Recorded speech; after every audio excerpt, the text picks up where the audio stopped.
What's up, humans, and welcome to a new Psicoactivo. Happy Wednesday to everybody. How you guys doing? I am very, very happy for today's episode, which is the first of a few that I think I'm going to do today because there's a lot of news.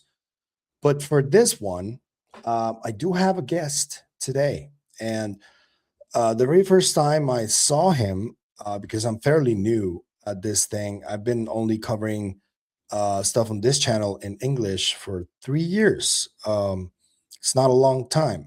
The first time I saw this gentleman, I saw him on Chris Ramsey's Area 52.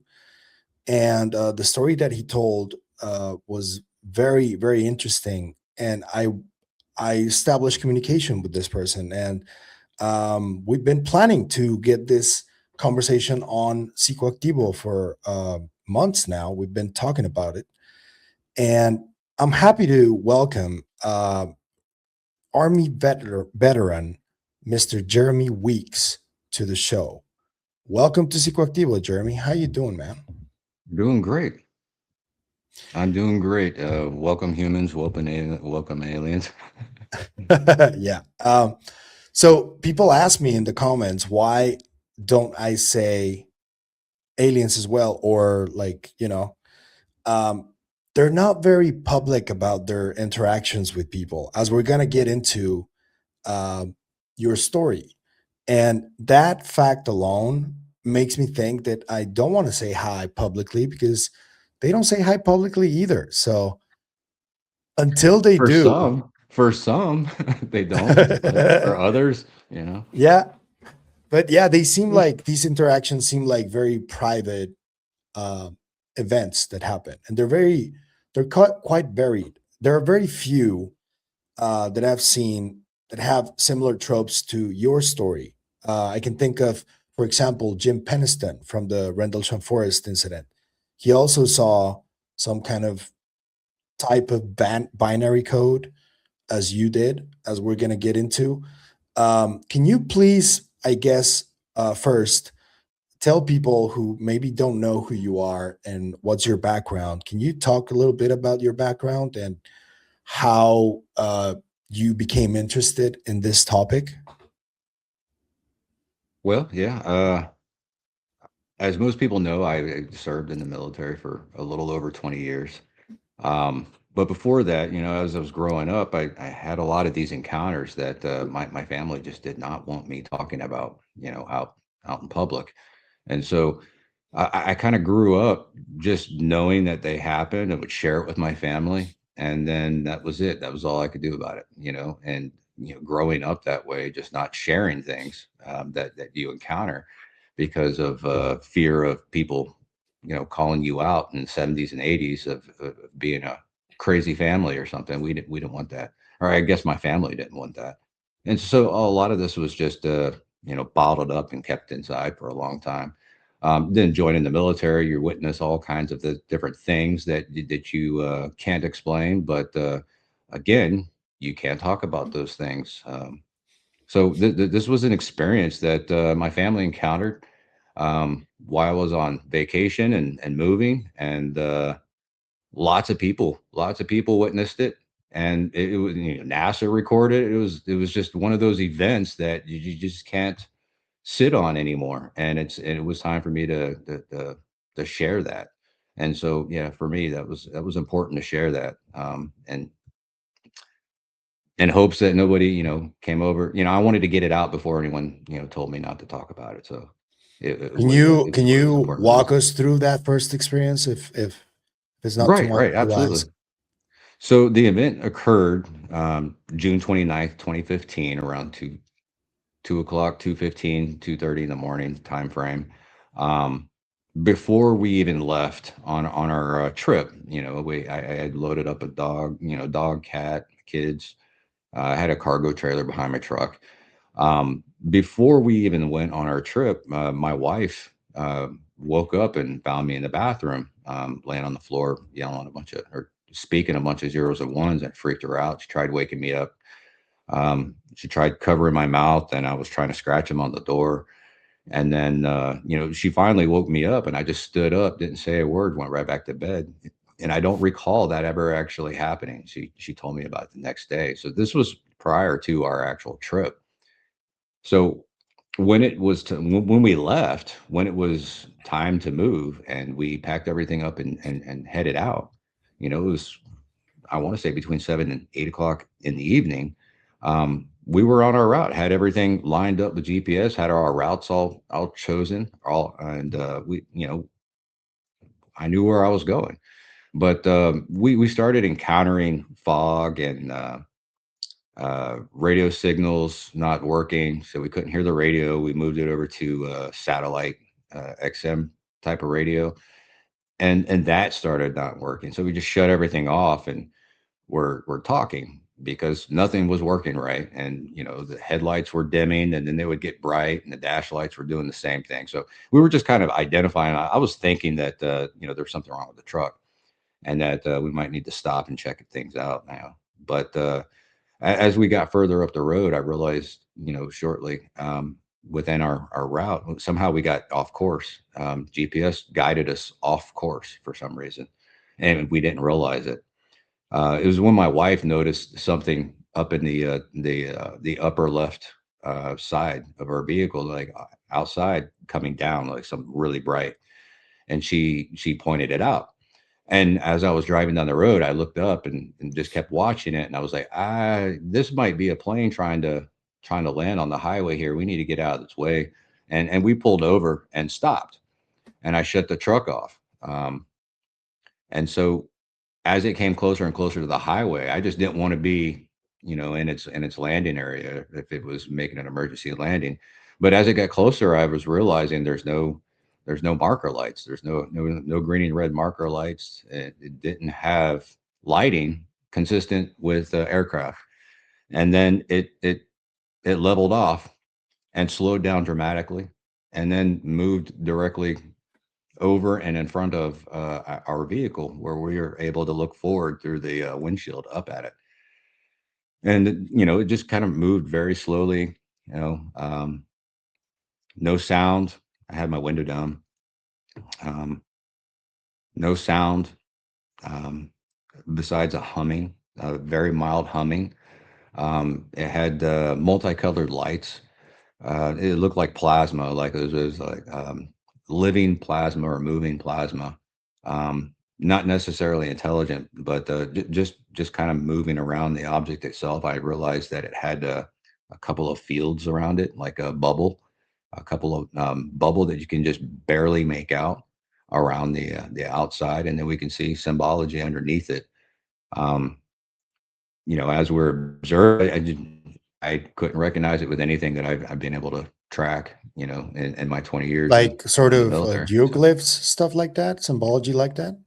um, it was some symbology that I had drawn out You later you in some. shared some of these drawings with me, and I'm going to share them with Yeah, the public. right. Um, this is one. Was it daytime or nighttime? This was night. This was around like 2:30 in the morning. Okay, Um, and so you so also shared this one, right? right, right. This is, I would say, the more accurate one that you would think of, right? I would call this more, AI has been helpful, but clearly Yeah. this is a more accurate interpretation of what we saw, um, based on our experience. And my wife was like stunned. It was like, oh my God, that's exactly how it looked. I mean, I wish we could have drawn that, but you know how difficult it is to draw something similar to that. So yeah, Yep. Okay. Sorry for the interruption. no, absolutely. But yeah, it slowly moved over, and then I don't know how long it took, and that's the thing. It was so confusing for the time. It seemed like it lasted for about 4 to 5 minutes, just slowly moving over, and then it just kind of angled, north, or northeast, and then Yeah. we watched it head northeast with this light out in front of it. We could see it light up some of the clouds in the area in the distance, and then it pivoted more directly east, but increasing in altitude, and it just went zip, it just went right through the clouds. And where it went through the clouds, it just stunned me, because it was like it created like it just punched a hole through the clouds, and you can see the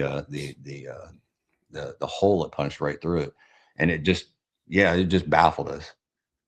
We couldn't describe what we had just seen super clear. How I mean, it was long was this event? How long did it last from the moment you set eyes on it until it left? How long was that?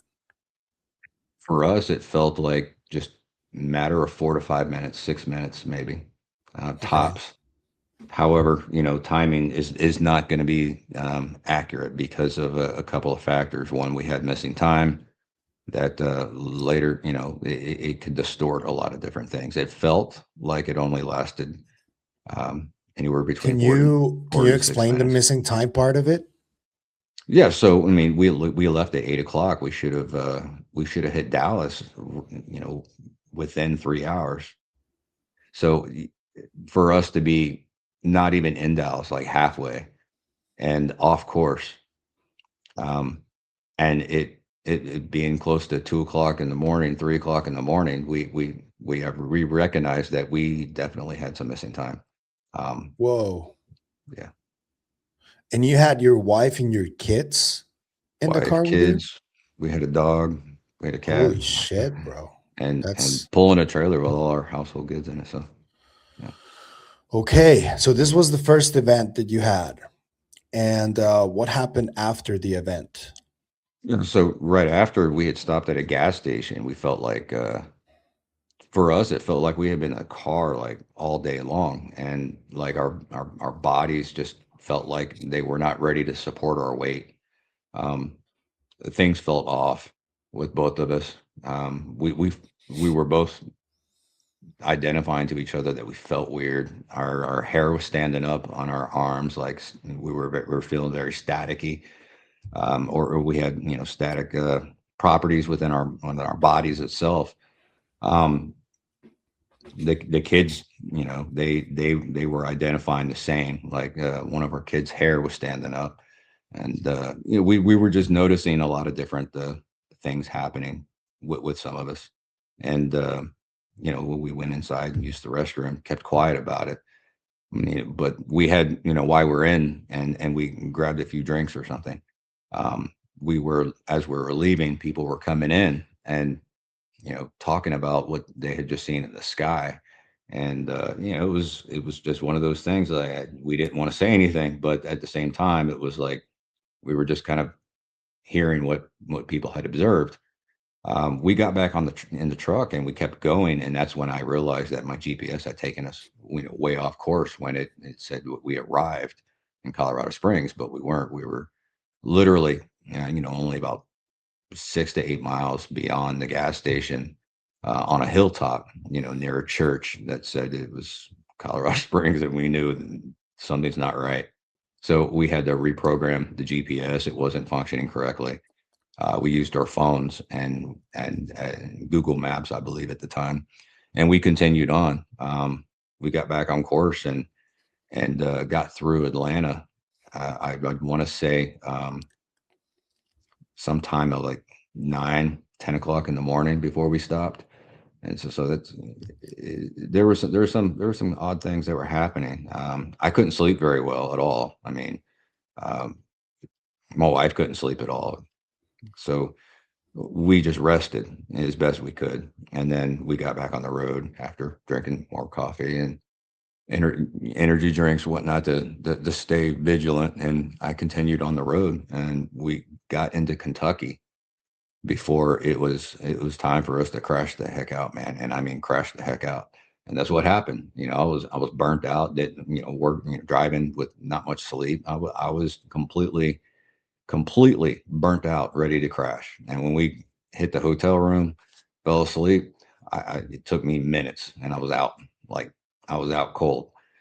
But then I remember waking up in the hotel bathroom and holding a pen and writing these squares and lines on the back of a hotel receipt that trailed off These. into similar. The first code was empty boxes, and they were just coming in very fast from what I remember. and they were all filled in. They were all, empty boxes, filled boxes, thin lines, thick lines. But at the time, they were coming in so fast. I just did the boxes and lines just to. I wasn't able to fill them in, so I was writing them down as quickly as I could. And I wanted to fill them in, but they were coming in too fast. And so the first time I got the code, I couldn't fill them in. What was your sensation when you woke up and you saw that? What was your first thought, the first that came into your mind? My thought was, "What the fuck am I doing?" Excuse my language. What the hell am I doing It's okay. in this bathroom and doing this? I mean, I am burnt the hell out. I don't need to. Why am I in here? And so yeah, I was like, "What the fuck is going on with me?" And I was I was like, "What the hell am I doing?" And so I was thinking like, I am burnt the hell out. I need sleep. Why am I in here? And so I remember putting it away and taking myself back to sleep, back to bed, and I crashed out again. Just um, there should be no reason that I would be that burnt out when you're up for almost 2 days straight, um, and then to find yourself awake again in the bathroom and not remembering getting up and going in there and grabbing a pen and the hotel receipt to write things down. It was just odd. It was like I was being. It felt like later on, it felt like I was being told I needed to do that. Yeah. And so yeah, it was a weird, very weird experience. Okay. And you had dreams, is that correct? That's Yeah, I've had a lot of dreams. How long after you woke up in the bathroom after the event, how long did it pass? How many days, or I don't know, since you started having these dreams? And what was the first dream about, if you can recall? So the first dream was about and it's difficult for me to say it's even a dream. When I I I don't want to cross that line to say that it was a dream. I would cross it as more of an encounter because to me it felt like I was remembering something that I had forgotten or something came back to me. You know what I mean? Yep. When you experience things and your senses are all present in the midst of it, such as you can feel things, you can feel textures on your hands when you're having this moment, when you can feel the temperature in the room, when you feel you're being touched or somebody's manipulating you, when you can feel vibrations of things that you have your hand on or something. That to me is when you could smell the environment. I mean, when your senses are involved, to me it's more remembering something that took place rather than having an actual dream. And so maybe that's its intent, is to make me remember, but make me remember thinking it's a dream. But if your senses are all present and you're remembering those those senses, like the smell of the room, the lighting, um, touch, feel, taste, uh, then I would I would be under the assumption that it's not a dream. It's something that occurred that you remember. And so my first encounter with that was remembering being on this vessel, and these grays, these gray beings around me, doing some things to me. And yes, this is what I drew. Shortly after, this was the first moment that I had recalled something, and so I had this moment where I recalled this, and then over time, I started getting more and more pieces of information, such as I remember being pulled from my driver's seat of my truck and struggling. But a lot of the struggling, um, it felt like I was underwater. Like my reaction time was slowed, and I couldn't fight back as well as I wanted to. I remember my wife being frozen, looking up, and I was trying to get her attention to help or grab me, and she was just frozen and looking up at what we were looking at the time. And so I remember, those particular moments and being pulled on and yanked on and pulled from my vehicle and being brought, out toward where the vessel was. I remember going through two different fields. One field was, um, as soon as I crossed into it, it felt like I just went through some static discharge or something. And then once I was in through that first field, all sound like crickets, the wind, things around, it just went dead silent. And as soon as I went into that first field, now I can hear them moving around. I can hear them moving me. I can hear myself move. But that first field was like, I don't know. It's very difficult to explain, but it was like going through um, a silent room, going into a silent room and shutting the door, and you don't hear anything outside. That's the best way to describe it. With some feeling some static on your body, and feeling these things pulling you around. And I wasn't getting a very good clear image of them pulling me and tugging on me. Just some of their um, faces or facial expressions. Then I went through another field that made me feel even more delayed in reaction. Um, it was an odd feeling, and I felt it in my head and my face. So Did you feel negatively like uncomfortable at a certain moment or in moments during these encounters? yes, I would say it was uncomfortable because it was. I don't know. I wasn't angry. I was more like annoyed. Annoyed. Why is this happening? Because from my perspective, if this was to end my life, they would have done it right in the vehicle or next to my vehicle, but they were taking me somewhere. So at that point, it was like, okay, I'm alive right now. Nothing bad has happened to me yet.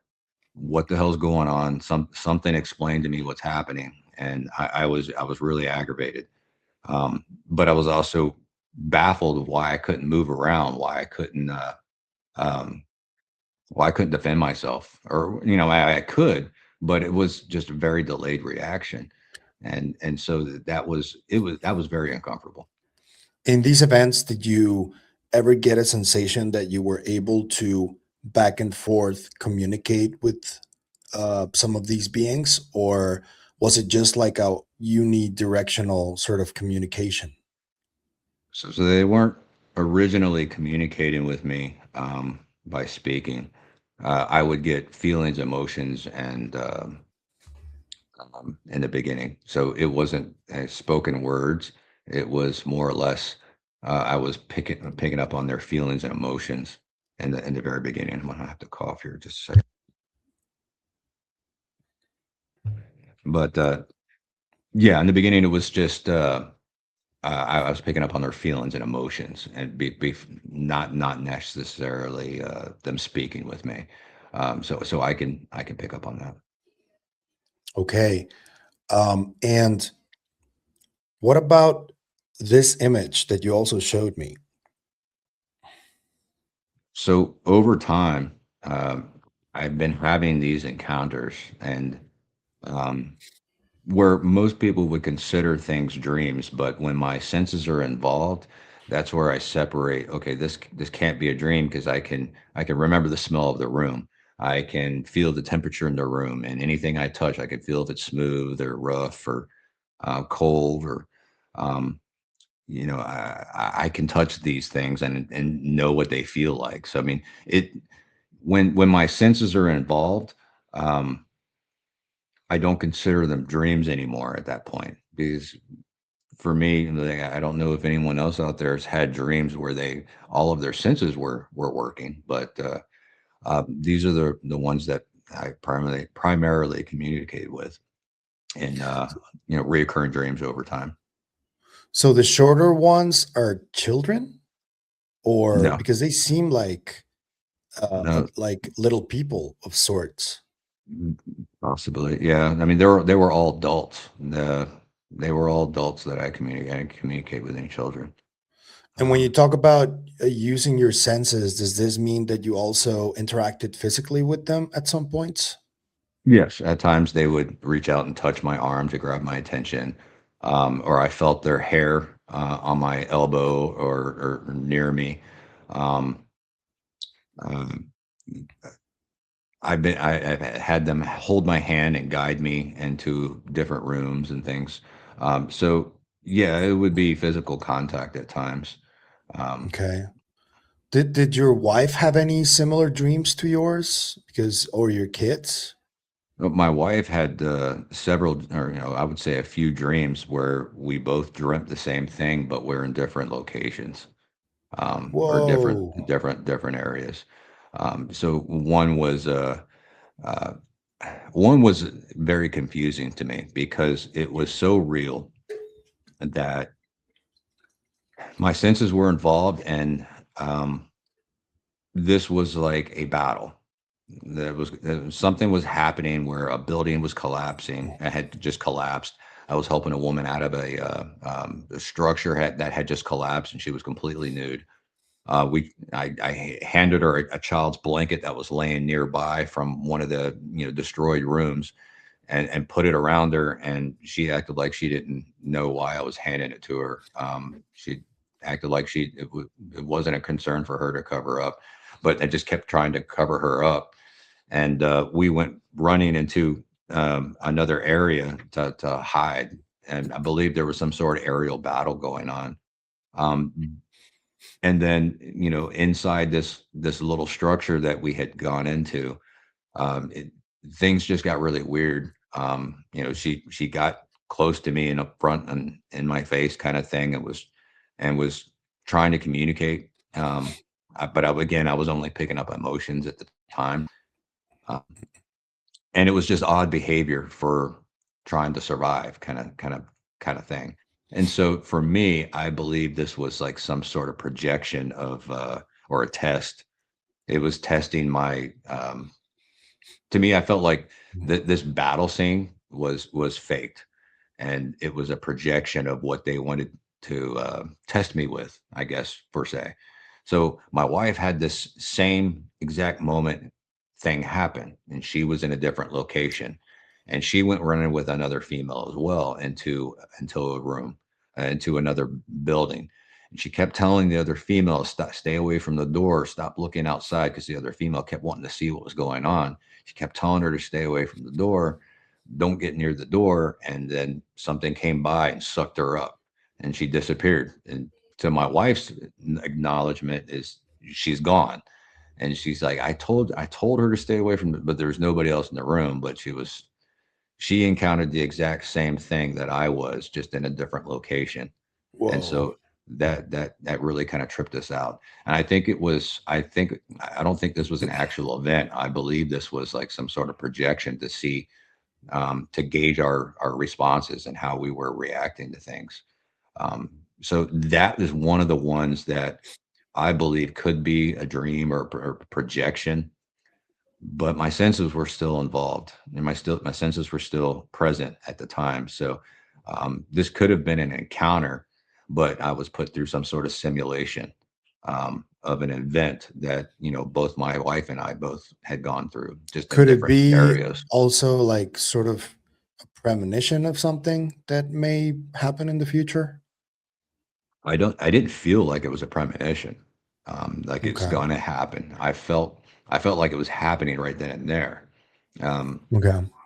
yeah, I remember,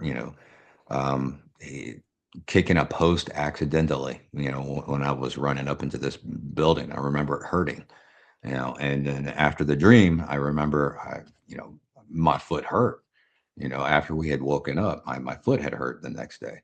So for me, it seemed like it was an actual, um, contact. It was an encounter.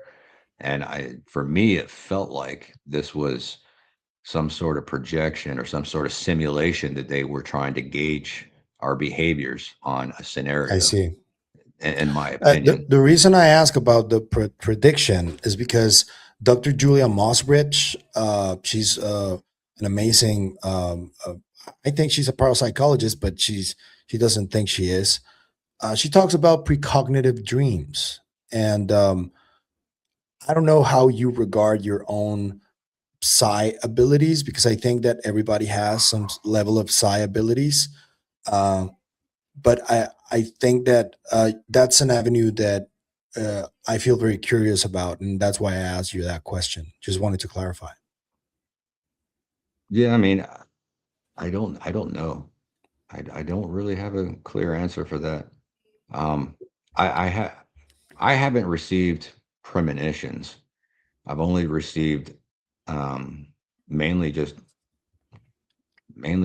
information and more or less like guiding me in the right direction kind of thing. Um, I know after this encounter took place and we were in Colorado Springs, my wife and I both encountered three very dark beings that showed up. I mean, it was weird. It was So very this one, strange. Very yes. that's a representation, by the way, to That's anybody an who's absolute, wondering. right.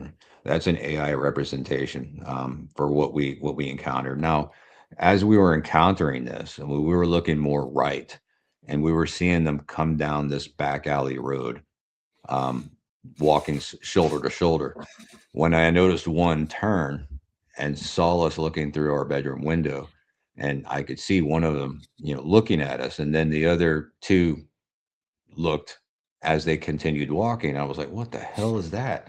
And my wife was thinking the exact same thing. What the hell is this?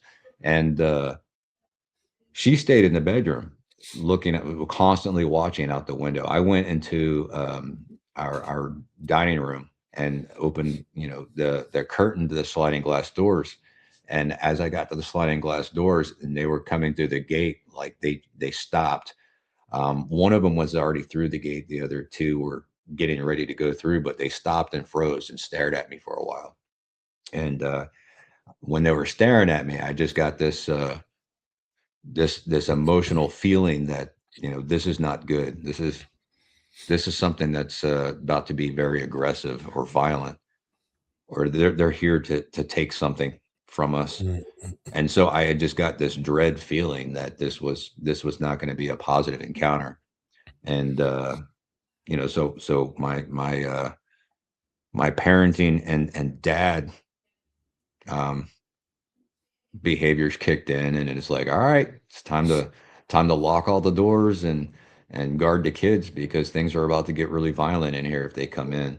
And so I remember we were staying with a friend at the time, and it was her house. So um we were protecting our children, and my wife came back out and said, I can't see them through the window anymore. They were coming up to the house downstairs. And Whoa. so at that point, I had stayed there with the kids, and I was like, okay, I locked everything up. If something comes in, I'm just stay out of my way because I'm going to get really violent. And so I was just in protection mode, for my children, my family. Of And course, yeah. but they never came in. I went back to the sliding glass doors and was looking for them. Couldn't find them. I looked all through the windows, through all around the house, and they were nowhere to be found. But I just portrayed, that if you come in, there's some. When was It's gonna this? get froggy in here. When This was was this? not more than um, I would say not more than a week after we arrived in Colorado Springs. Okay. So I don't know if you have read John Keel and his work. He's one of the most important writers about the phenomenon that exists. He coined the term men in black, for example. He was the guy. This guy went through a really interesting process in his entire career because he started just interviewing people who had encounters like these. And at the end of his life, he was like, apart from jaded about the entire thing, he didn't feel like this phenomenon was positive. He felt it was deceitful in many ways. And I've heard you talking about how you still don't know how to categorize this or what to think of it because you said something along the lines of, I don't know if they're deceiving me or not. Uh, what is your sense right now, about that, about this sort of, uh, because Jacques Vallée also wrote this book, Passport to Magonia, and the cover is this gray alien with multiple masks. And Vallée proposes that the phenomenon has many masks, depending on your upbringing, perhaps, and the time frame where you're at, and the place, and all of those things. Both Vallée and Keel say that they affect the person's perception when they're going through one of these experiences. What do you think about that? I think that it could very well be a possibility. And I don't, I'm open to ideas. I'm open to theories. Um, I lean a certain way. I lean different ways to be more precise. Um, I take my encounters and I write them down as they happen, and what I remember from those encounters, and I just keep that is this is what took place. This is what it felt like. This is what I touched. This is what touched me. This is what was said, and so over time. I got more than just feelings and emotions. It became like a verbal conversation, and they weren't extended verbal conversations. They were bits of information, bits of communication. I would say it's more telepathic. I'm not claiming that I'm telepathic by any means, because I'm not sure if I am or not, to be honest with you, 100%. I just know that I can hear them in my head, hear exactly what they're saying, and then I respond. And when I'm responding, I get answers to questions that I've asked before. Um, Now, a lot of these things I just don't want to share, because a lot of it is tying in my family members, and I don't want to tie in my family members who don't want to be acknowledged. Understood. And Yeah. so, it's that's essentially like, some people are really agitated about that, but I'm sorry, but I mean, would you put out your social security number for the world to see, your date of birth No, and no, your no. personal Of course information? I not. mean, no, of course not. But so I'm kind of in the same boat. And what I just share what I can without, crossing those lines and upsetting other people. I don't want to do that. That's not my goal. My goal is to share my experiences as best I can and share what I can with my experiences. I mean, I have other coded messages that I haven't decoded yet, because they were becoming very, very personal in nature, and some things made me feel a little uncomfortable sharing because of that. And yeah, eventually I'll dive into it a little bit more. We'll get some things translated in time, but then I've got to be cautious of some of that personal information not just being out there for everyone. Yeah, Um, I don't. understood. I did want to ask you about the way in which you reacted publicly to your encounter, because at the time, were you still active in the military or not? Right. And so, yeah, I was active. I was still active duty. So I wanted the information out, but I also didn't want to create issues for me working. I Yeah. also, I didn't want to create issues for my kids getting through school. So I went under the pseudonym of CJ with Linda Moulton Howe, Dr. Horace Drew, Dr. James Dean, lots of, a few others. Excuse me. But mainly that was to allow me to continue doing my military work without much of any issues coming from that, and so my kids can get through school without being harassed or bullied or picked on. So that to me was what was an important factor for why I was under the pseudonym of CJ in the beginning. But then, now that I'm retired, now that my kids have finished school and they joined the Marine Corps. They're doing their own thing. Um, it's I I've had some more encounters that they're just expressing that I need to be more open now that the situations have changed, and that I need to be more open. I kept getting those subtle hints. And so if the subtle hints aren't negative, then yeah, I'll follow them. So I came out. Do you have a sense that this increased activity in politics with regards to UFOs and the increased activity with contactees, um, do you think that there's like a correlation there? Is there something that you think might be like pushing this uh, from the phenomenon's perspective? Are you referring Or to disclosure? yeah, I am. Okay. Okay. I did want to ask you about that too, because you're one of the military people. I've spoken to Dr. John Blitch. I've spoken to Robert Salas. I'm now talking to you. I think that you guys are like a key component of this entire thing. And one thing that I do get consistently is that you guys tend to have a different view of disclosure than everyone else. And I'm very interested to hear about your perspective on it too. Okay. So I never worked on any top secret government funded project or program. So um, it's not something that I feel I should have an opinion about. I'm aware of a lot of different programs that were going on when I was active duty.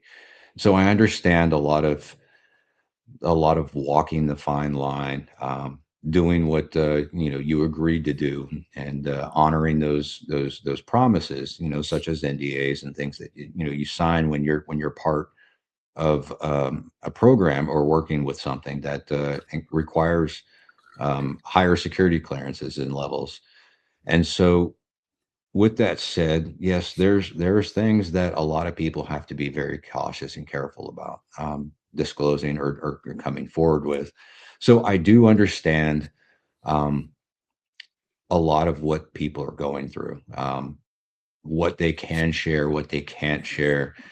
It's very tricky. It's very it's also very dangerous. So it's if you share too much, really bad things can happen. You can find yourself in prison, or you can just disappear. So there are certain aspect of things that are very, very risky for some, and so I understand that aspect of things. When it regards to politics, I don't think politics should play a role in anything that we're doing. I believe this is a bipartisan issue. This we should not bring politics into this space because that will just complicate things even further. Um, I believe that there are a lot of great people out there trying to do what they can. Under walking that thin line of and trying not to cross it. So there was a lot of great people out there doing great things that I believe that are just being very cautious. Nobody wants to be ended. Nobody wants to be in prison either. So Yeah. I do understand that aspect of things. Not to mention, if they're working on different projects and they've got something that they need to bring out later, then I understand that aspect of things. So um, from the outside, I can understand how optics looks for some, and it might look confusing for others. Some people might, well, I think he's doing this because of this, or doing this because of money, or doing this because of that. I mean, to be honest with you, I've met a lot of people that are involved in this stuff, and there's not very many that are making any substantial amount of money, to be honest with you. So a lot of this is, risk that we're taking on our own. Um, there just, you can't survive off this. So you have to find other ways to pay the bills. And I'm doing that just fine, with things that I'm working on. Um, so this isn't like a get rich thing for any of them. A lot of them are paying out of pocket for things. Chris Ramsey's paying out of pocket for a lot of different things, and Yep. and he's lucky if he breaks even. So Yeah, um, and people don't understand that because he already made a lot of money from his magic channel. And people yeah, like don't get that. And they criticize him for and accuse him of things that he's not doing, like false It's things. And it's like, ridiculous.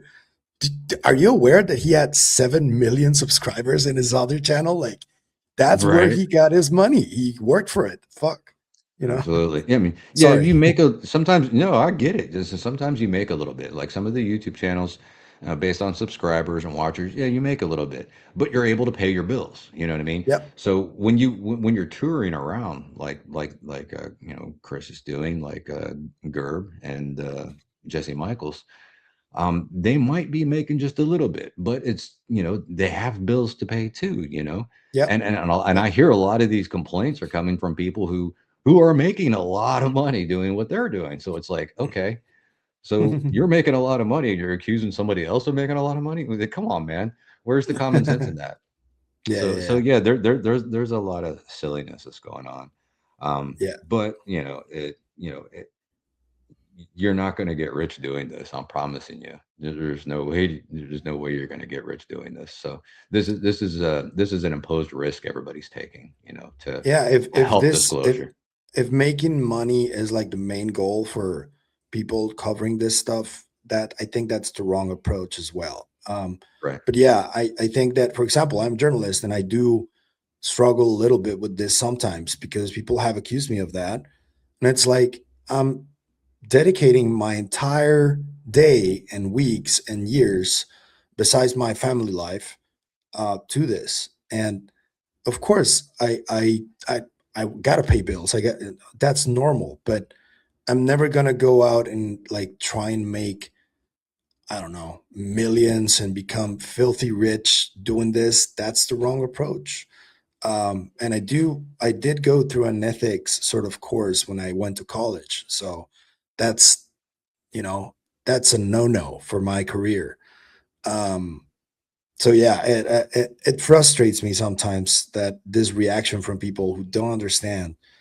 Um, but yeah, sorry for the slight deviation from No, there's your nothing wrong with story, that. but I did want to talk about this movement a little bit. Do you think that it would work if, say, Trump went on stage and just like told people, Roswell is real. We've been getting stuff that crashed for like 80 years. What do you think the reaction from the world's population would be if that happened? Do you think it's necessary? I mean, if Trump himself announced it, that to me is like, okay, cool. We already knew that. What's the point? All right, so you told us we already knew this. Okay, you just verified it. Yep, that's cool. It's cool news for like a week. Okay, that's great. You just verified what we already knew. We already knew the government was hiding a lot of this stuff. We're not oblivious and dumb to the fact of it. Most of us. So yeah, that would be good news for about a week. I believe what people would relate more to is perhaps having one of these species that we're encountering, have a public statement or a walkthrough of one of their vessels on camera. I think that's what people would relate more to Do than you think that's than within than the just realm of possibilities, man? well, I think the government will ever do that. Probably not. The government's great at saying being very deceptive about a lot of things. So, I my opinion of the government is I'll keep to myself. But do I think the government will do that? Probably not. No. Um, will we continue to not trust our government? Probably, because they won't do something like that. They won't share the information. We have, a lot of people don't have a lot of trust in our government, to be honest with you. Um, but this is years we've been going through this. I mean, when do we make the next step um, towards a positive relationship with the people? And I will believe that we discuss this, we get past this, we disclose it, we undoubtedly prove it, or the government undoubtedly proves it, um, in the way that I described, and that's a positive step forward, and that's non-political, that's the best approach. I believe that's the best approach. Um, but I also think that if it doesn't happen eventually, then I believe that it will happen with other countries. I believe other countries are fed up too, and they're ready to lay it all on the line. And if it's not another country that's ready to throw it out all on the line, I'm thinking perhaps some of these species that we're encountering may just uh, may just provide our disclosure for us Hmm. That eventually. makes it seem like, because this is like an underlying thing that's always been discussed, I think, that at the end of the day, the ones that are like in control of relaying this information are not humans. It that that worries me because I believe that we need to be accountable for ourselves. And I would not be comfortable if another species was pulling all the strings behind everything. That was in charge. If there was another species that was in charge of us, I believe that would cause a revolution Well, there are because books written, bro, about us um, being sort of like a resource, no, no. you know? The moment there's another species in charge of us, that when you really think about it, that's a way of enslavement when you really think about that. And the last thing that any of us want to do is make those same mistakes that we made in the past. And we don't, nobody wants to be a slave to another species. We need to be accountable for ourselves. And if there's a possibility that we're losing control, then we need to regain control and own our own decisions. I mean, What I, if, I'm not against I'm not against advisors, foreign species advising us, but we need to be accountable for ourselves. We need to learn from our own mistakes, and we need to move forward and progress as a human race while we're in charge of ourselves. what if That's as the a only way. species, we're just not that technologically advanced to face or resist this enslavement? If we were not able to resist the enslavement, then they would have already made themselves known that they are in charge. And Hmm. if they haven't, and just the fact that they haven't points out a few things to me. And this is just my military mind thinking. If they were in charge, why haven't they let us all know that they're in charge and they're pulling the strings? They haven't because you can mess with a few bees, you can mess with a few ants, but you're not going to win a battle against the whole hive. And I believe, if something like that were to happen, we would fight. We would fight to the end, because the last thing any of us want is to be um, toys um, or to be enslaved from their control. That's not in our nature.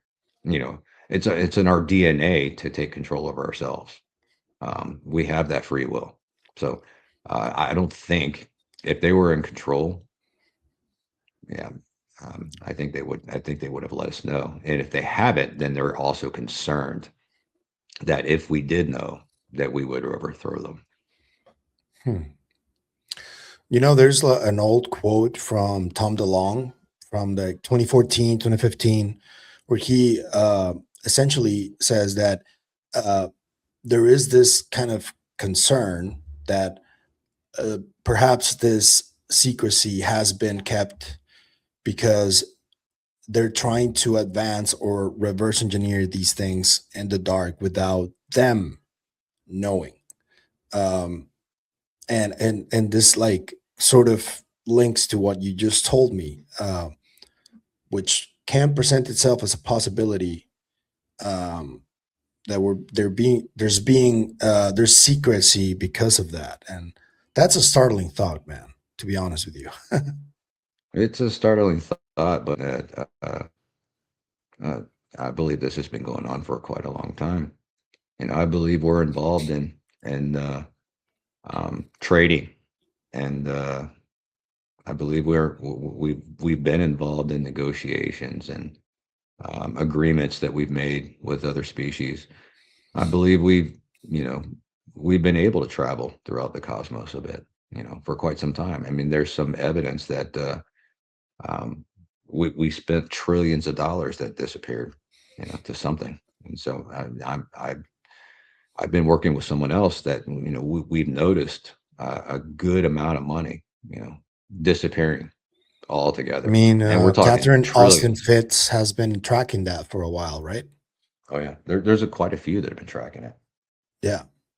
Um, so I want to get into the physical evidence and then the messages, if that's okay with you, Absolutely. because there is something that you talked about on Chris Ramsey's show on your hip, and I don't know if Chris got to show those images, but we have them right here, and I want to thank you for that. What are we looking at right now? So in 2020, I want to say in December, I had some abdominal pain, and it felt like to me that it could have been maybe my appendix. And so I went to the hospital, and with that abdominal pain, and I looked it up on Google. What is this? What are these symptoms? And it was saying that it could be my appendix, and that I need to go seek medical aid. So I went to the hospital, explained my symptoms, explained my pain, and of course, they brought me in, and they were conducting a CT scan to see if my appendix was acting up, or if it was something else.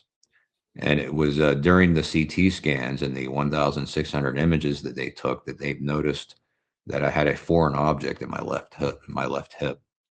And I had no idea or previous knowledge of having this object in my left hip. So I'm sorry, it was 2021. I threw out the wrong date there, but yeah, I had gone in December of 2021, and I had three doctors come in, or two doctors and a CT, the CT expert, or the one that conducted the imagery, and they were super, interested in this, and they were asking me if they could remove it, and I said, I asked them, is it causing me any harm? Is it affecting me? But if it's not affecting me, then no, I didn't want military doctors removing a foreign object in my left hip. If it's not, causing any medical side effects that could be affecting anything. So if it's not hurting me, I left it. I left it in place. I didn't want it removed. And so, yeah, I sent you also the write up on this as well. Um, but yeah, I wasn't aware of this until December of 2021. Um, and I wanted to share with everyone the imageries that came back from it. What's the size I of it, roughly? It's like a um little grain of like rice or something. No, it was about the half a size of a dime, of a US, Okay. 10-cent dime, from the way it was described by the doctors. Okay. Um, And can I ask you what this is?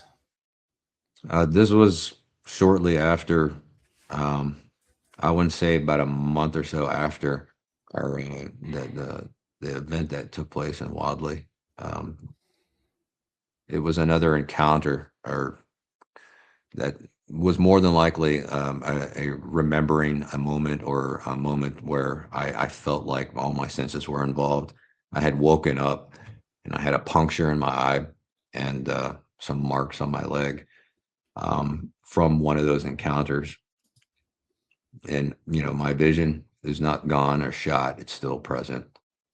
That's the Um, leg, right? this is the leg, and this was probably like a month or two, or few months after um, the the incident that we had. So Those this is what I believe I was having constant. We were having more encounters when we were sleeping. We were being taken at times. These triangles, man, this is like the third time that I see somebody with an identical triangle like this, different parts of the body, but yeah, that's a consistent one. Like absolutely right smack in the middle of my thigh, like Yeah, so dead center. It's so confusing, and they all measured the exact same distance from one another. It's the yep, confusing part. yep. I've seen this before, and a friend of mine actually from Hawaii. Um, and yeah, she also had missing time, the whole shebang. And she called me right as it was happening during those days. And I noticed that she was going through some stuff, and she was like, I don't know what's happening, bro. And she showed me pictures and everything. And I was like, whoa, kind of seems like you're being abducted there. She's like, shut the fuck up. She got really scared and she didn't want to talk about it anymore. She's Fortunately, she's okay. She's happily married and all that. But, you know, that was a wild one for me because I saw actual evidence of something weird and somebody that I knew. So that's weird. Okay, so let's continue a little bit because I want to Okay. show people what these eventually became. Who managed to decode the first ones? So Linda Moulton Howe had them.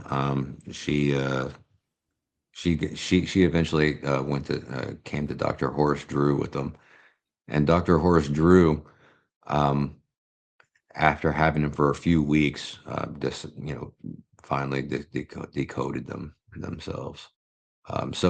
Yeah, Dr. Horace Drew had them for a few weeks, and he was able to decode them.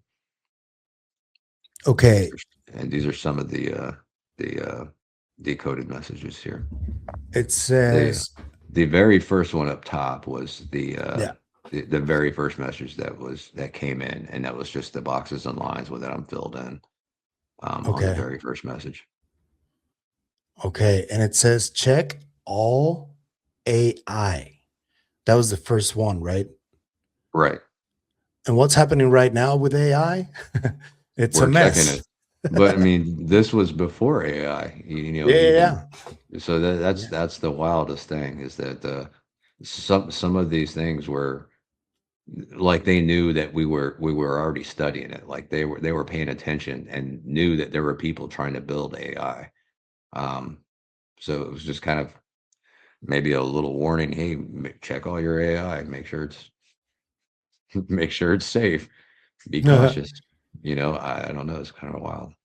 And then Eisenhower, oh, E-threat, no, Sorba, the Greek. That was the second one, right? Yeah, I think Zorba was that the first yeah, that is I believe part of Part of the the first first one. first message. Yeah. Okay, and the second one is E-threat, Eisenhower, Majestic, and ILI 1952. I don't know. 1952, as people know, is when the flap at Washington, D.C. happened. That's the year. And we've spoken to Dr. Beatriz Villarroel, who has been doing amazing work about these transients. And through astronomical plates at Palomar Observatory, she found many of these transients at around that time that there was like a major presence of these objects in the astronomical plates right around 1952. So that's an interesting correlation as well. If you want to go, let's go to the second one. And I'm sorry if these are a little small, but every night people look up and they see something they can't explain. Now there's a place to find out what. Look Up is the sighting network of the UFO era. See what's being reported near you tonight in real time. Spot something yourself, capture it, tag the sky, and share it in seconds, with your exact location kept private if you want. Then go deeper. Search hundreds of declassified government documents, FBI, CIA, National Archives, linked directly to real cases. Build your own case files, connect sightings, documents, and the people behind them, and watch the patterns emerge. Lookup is free on the App Store and Google Play. And if you want to support the mission, subscribe for just $1.99 a month. Your first month is free. In the App Store, search for Lookup UAP. I repeat, in the App Store, search for Lookup UAP and you will find this logo. Don't forget to look up. These were taken from the internet, from messages with Jeremy. Can you walk us through this one? Yeah, so the image on the right was the first message that I ever received, and it was difficult to me to get them down. So I couldn't fill in all the boxes and the lines, making them thicker. You could tell I wanted to, but I just couldn't keep up if I tried. Um, so this was, translated, and the translation is continuous protection of humanity, 49.27 N, which I would imagine means north, 11.5 east, or E for east. Expose hidden knowledge to all citizens. Advancement imperative for planetary survival. Beware of Orion 1350.3 and Zeta Reticuli, or Z Reticuli 39.170. Avoid signal messages sent. This is what it translated to, and I believe the 49.27 north and 11.5 east is, I believe it was in Germany somewhere, and there's a famous woodcut of a battle scene that took place in, I believe, right outside of Nuremberg. Oh yeah, the And black so triangle. the black triangles and the spheres and the rods were battling it out. That was interpreted by the viewers of what took place there. And then the Beware of Orion. Dr. Horace Drew believes this could be light years, which is relatively accurate, um, within within that. And so this is what it is. I mean, this is factual of how they were translated and what it translates to. So I don't know what the beware means. Is it beware that we don't, send signals out in those directions? Hmm. Or is it beware of anything coming from that particular region? Or, it can mean lots of different things, but it does say beware of that particular region. I would imagine it would mean beware, don't send messages out this direction for whatever reason. We don't know what's going on in that region, and we should be cautious of sending messages out. And that's the interpretation that I received from it, or that I believe uh, meant by it. Like maybe something was traveling in that area, or still in that area for some reason, and it's just warning us not to send messages out in that direction. This other message of advancement imperative for planetary survival. I don't know if you caught the Robert Bigelow podcasts that he's been dropping lately.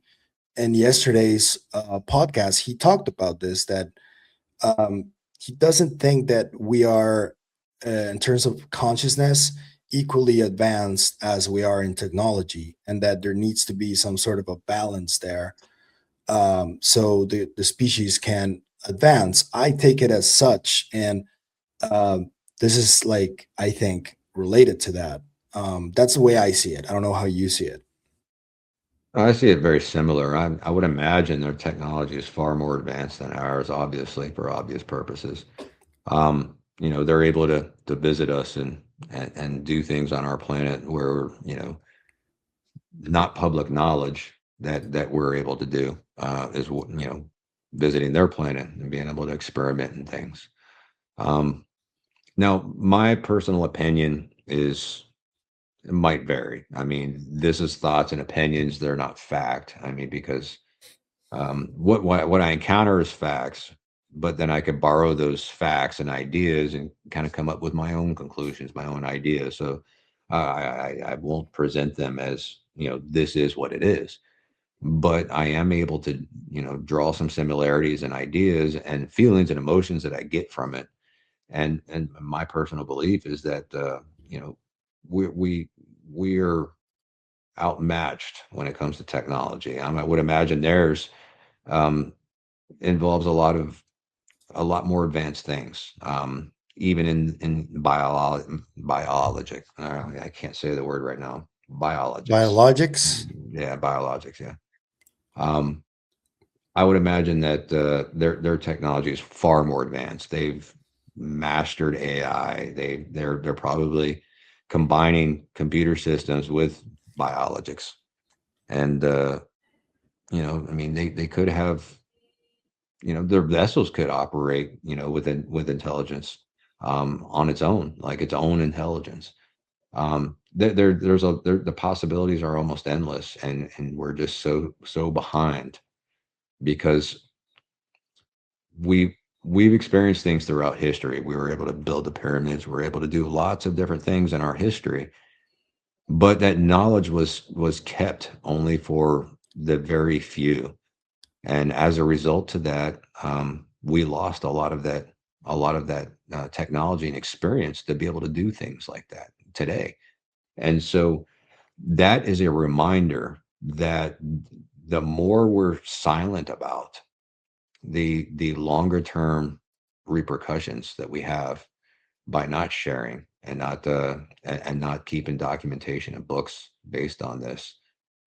When you're keeping things silent from everyone else, the information could eventually get lost forever, and then it puts us back.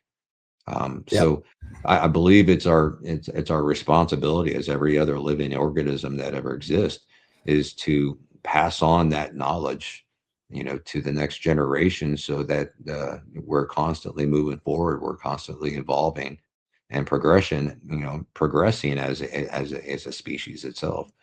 That's the only way to move forward, and we can't go back, and we shouldn't be making those same mistakes that we made in the past. Yep. Just in my opinion. Let me show a different image. Let's continue with this because this gets really interesting. It's already thrilling, but what about this one? Must chastise, take action against. So take action against is, I would assume, um, the thought behind must chastise. I'm not sure what that, I think this That's was a part little of a, vague, right? well, I think it was part of another message that, was above it, um, or that was previously had mentioned. Avoid study of dark energy until photon energy is mastered. So that to me is like, we need to study light before we look into dark. And that's what is light and what is dark. Um, Oh man, everything that such a ever exists. philosophical question too, bro. Ah, right, it is. But when you really think about everything, everything is full of positives and negatives and neutrals. So nothing exists without a positive and negative and neutral. I mean, even down to the cell, on down to the cellular level. So I would imagine light would be, the positives. We need to focus more on the positives and avoid the negatives. And that's the interpretation that I draw from this. Um, and if we're studying this type of energy, maybe we should look into light energy more in depth, photon energy, than the dark. Because if we start on the dark, on the negative, then we have nothing to overcome it when it gets out of control. So I think it's always I think it's always moving in the right direction. Is you want to have, positivity first, so that the positivity can outbeat the negative if the negative gets out of control. And so that to me just seems like the most logical way of handling things. Balance. Balance, yeah, Balance. balance is needed. Yeah. The next one is kind of weird because it makes me think of sort of like physics and engineering. I don't know why. Enlarge, squeeze, shrink, insert, charge. Are they talking about photon energy there? That to me makes sense with photon energy, but this also kind of indicates think outside of the box. Don't look at things one way. You know what I mean? So to me, this is more or less like, hey, you're giving these human brains, use them, use your critical thinking and think outside of the box, and keep studying these things, thinking outside of the box. You might stumble on something pretty fascinating. So yeah, they I don't know, man. Some of the contact and messages that I've gotten are they seem cryptic, but when you really think about them and the way that they're presented, it does make an absolute fascinating point to things. So this is where I draw a lot of my not these earlier messages. I've already thought through all of them, but then some of the encounters and some of the messages and some of the conversations that I've had. This is where I draw a lot of my thought process behind things. Yeah. And this letter code, Lunar, in capitals. Says capital letters. So enlarge, squeeze, shrink, insert, charge, spell out, the capital letters spell out lunar. Oh, I see. Oh, wow. But, to my knowledge, we've already been to the moon. We're going back again. Interesting. Why? And who knows why we left in the first place back in the early 70s, right? Or did we? Did we There's ever this leave? really interesting interview that Jesse Michaels did with a Japanese NASA historian who was good friends with one of the final Apollo astronauts. And this guy says that he told them that they were asked to leave and don't come back. And when Jesse asked who, and he was like, them. And it was what? That was a wild interview from Jesse. There's this big debate about whether we actually initially went to the moon perfectly on time with Neil Armstrong, Buzz Aldrin. Do you think that we went to the moon in 1969? In the first? 実際行ったかっていう。はい。もちろん行ってます。And then, do you think there's anything we don't understand about that story? Did they see UFOs along the way? Because UFO を見たのは間違いないです。why are you sure? 僕はアポロ17号のキャプテンのジン・サーナン船長のと仲良くて自宅行って一緒に食事したりとか外でも食事したりとかしたことあって、ある質問したことあるんですね。どうしてアポロは17号で終焉を迎えたんでしょうか。でもその頃にはもう18号、19号作られてるんですね。なのにどうして17号でやめたんでしょうか。本当の理由を知りたいんですって聞いたんです。Why did they stop with 17? そしたら、彼の答えは、二度と来るなと言われたって。Really? ええ。これイヤホンじゃないですよ。脳に直接語りかけてきたって。Mental download. Never come back again. And were any reasons for not coming back again that they cited? 頼むから、地球人類を邪魔をしないでくれって言われた。Why? 私たちの研究なりを邪魔をしないでくれ。私たちの活動の邪魔をしないでくれって言われた。例えて言うとですね、私たちが何か実験室で実験をしていると、猿がいっぱい実験室に入ってきたら頼むから出て行きなさいって言うでしょ。あれと同じことです。So do you think the extraterrestrials were using the moon as a way to research the Earth? 38万キロ離れた月からもうすでに観察はしてますし、あれは人工的に作られたものだと僕は思ってます。月自体が。で、あそこからずっと観察をしているか、あるいは彼らが必要なものを取り出したりはしてると思うんですね。で、非常に大事な場所だとは考えてます。自然にできたものじゃなくて人為的にって彼らが意図して作ったものだと僕は考えてるんですね。Did you ever ask Eugene Cernan, why don't you go public with this information? 彼が自分が亡くなってからこのことは話していいよということを言われたり、僕は彼から実は画像をもらったんですね。キャプテンが月の裏側を通過するときに一体何を見たんですかっていう質問をしたときに、構造物を見たと言われたんです。その構造物の一部の写真を僕もらったんです。興味がもしあるんだったらうちのお寺にありますから、後でお見せします。Yeah, the artificial constructions? You can show me those? Yes, You have photos? yes. Oh, I'd love to see.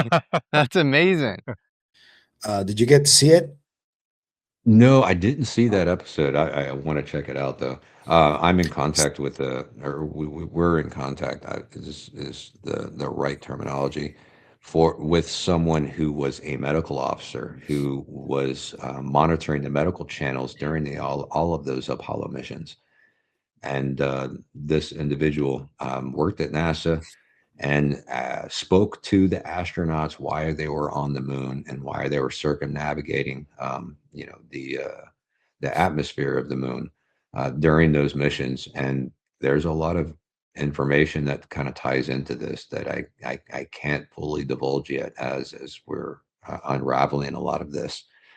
This person is older and she's up in age, but she also had a lot of intimate contact and conversations with a lot of these astronauts after the mission, where things were expressed a little bit more freely and openly. So this is not out of the possibility by any means if that statement was made, and it would seem like it would line up with the information that I've known for a while. Yeah. Okay, so let's continue with the next one. So I think this one is also really interesting because it involves the Pope that passed away not too long ago, Pope Francis. And to those who don't know, one of the most important ufologists in Latin American history was Pope Francis's mentor in South America. So he was very, very, very familiar with the topic when he became a pope. And I don't know how clear or transparent he has been publicly about it, but that's just a fact. He was like one of his mentors, or his biggest mentor is one of the Latin America's most important ufologists ever. So can we go through this one? Absolutely. So this was translated, and the things that were are in parentheses are assumptions by the one translating the messages. So I don't know how to properly pronounce that, and I'd hate to hack it all up. Bergoglio. Yes, that was that was what was deciphered. And then it was accept, open, and free keys. So to the kingdom of heaven is an assumption by the decoder of the message. So this was not part of the message. This is just a thought, idea, or opinion based on this. So open and free keys. Rebuild the temple for all. Topside destruction of early libraries, artifacts, and structures. Defend Monde. Monde. That's in French. That means world. Defend our world in French. What's your take on this? So there's lots of things in here that I think about, and we're not certain. We're not certain if this was meant for the Pope or if it's referring to the Pope. It just refers to one name, which could be. I mean, it could very well mean the Pope. It describes open and free keys. So if something is kept locked up, if something is secured, it's basically saying unsecure it. Really, give up your keys to it. So what that can mean, it can mean lots of different things. There's not much I can draw off of that, to be honest. There's a video of Pope Francis opening a door in sort of like a ceremony that he did before he passed, like a few months before he passed. And it felt really ominous, that entire like ceremony that happened there. I don't know if it's linked to this, but people will remember when this happened. And I just wanted to mention that. there are a lot of odd things going on in religions right now, and we'll get into that here shortly. Oh yeah. Rebuild the temple for all. Topside destruction of early libraries, artifacts, and structures. To me, this can mean lots of different things, but when it says rebuild the temple for all, um, the I talked to Dr. Horace Drew about this. This does to me sound like this is meant to be something in Israel where King Solomon's temple had once stood. Many believe that that was a portal or a stargate, that people could go from here on earth to visit heaven or another system, another area, another place, another location. And for some reason it was destroyed. Um, but before it was destroyed, items were removed and hidden away before, that what do we call that? When it was taken over by another force, another human force. It was like a raid. They came in and destroyed a lot of different things and took over the city and the city's control. Um, so there was some things in the past that could have been destroyed. There were libraries and artifacts and structures. These ancient things that were built meant to guide us in the right direction, the right path in our past. They're meant to remain, as memories, remembering. These are libraries. These are things we can study and learn from. And so I believe, to me, this is something that's meant to point out, don't destroy, our history. Don't destroy these artifacts and these structures, because they're meant to educate us. They're meant to learn from our mistakes and move forward. So this is and that's why I get the impression defend means you got to defend them. You got to protect them.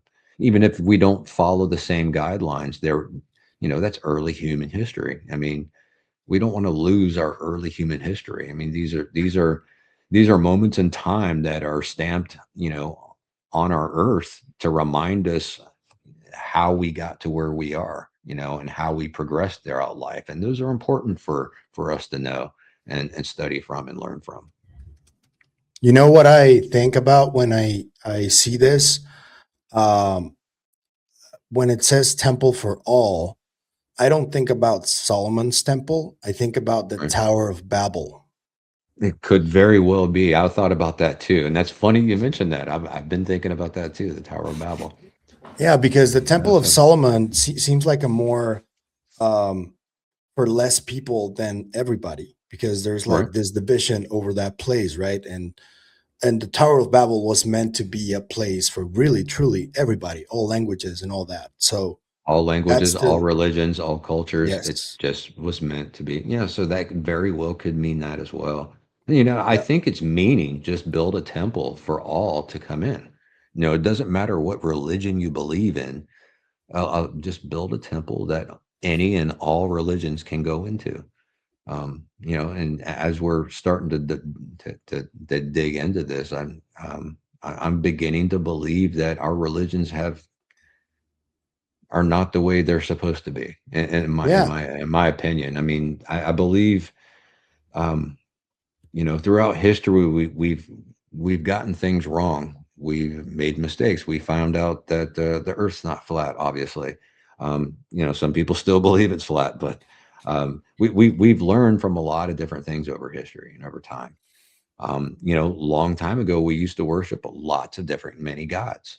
Um, Something changed, an awakening happened. We became aware that there is one God, and then that suddenly went away, worshiping the fertility god and the moon god and the harvest god and all these different gods. Now it was a sudden shift around the world that we all started focusing on just one God.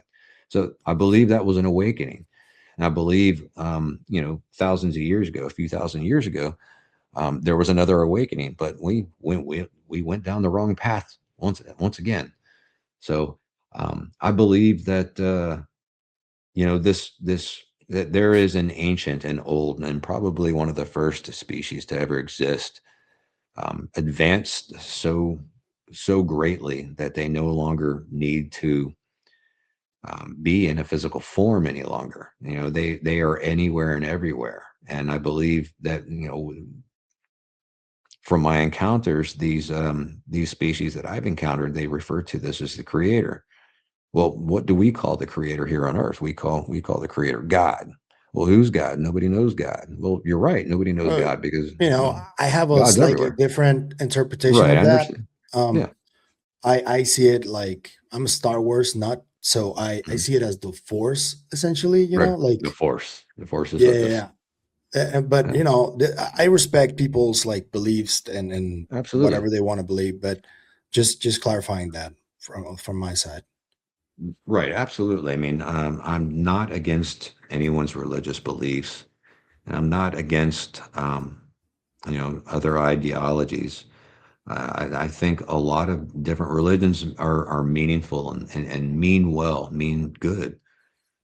Now, where we need to really look at things and really draw the line is how we're treating others, and if some of those religious beliefs are to create and cause harm upon others, then that wouldn't necessarily, in my opinion, should be a religious belief any longer. Now, this should be more or less like a cult, because we should be able to live in harmony with one another, accept one another for our religious beliefs and our thoughts and ideas. We're not always going to align, but I think we need to be better human beings to one another and be Yep. accepting of other people's thoughts and ideas.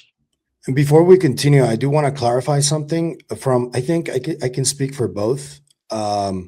This is not meant to like tell you, oh, this is this religion or this religion, because you're going to see some of the things in these messages that are linked to religion, especially the Abrahamic ones.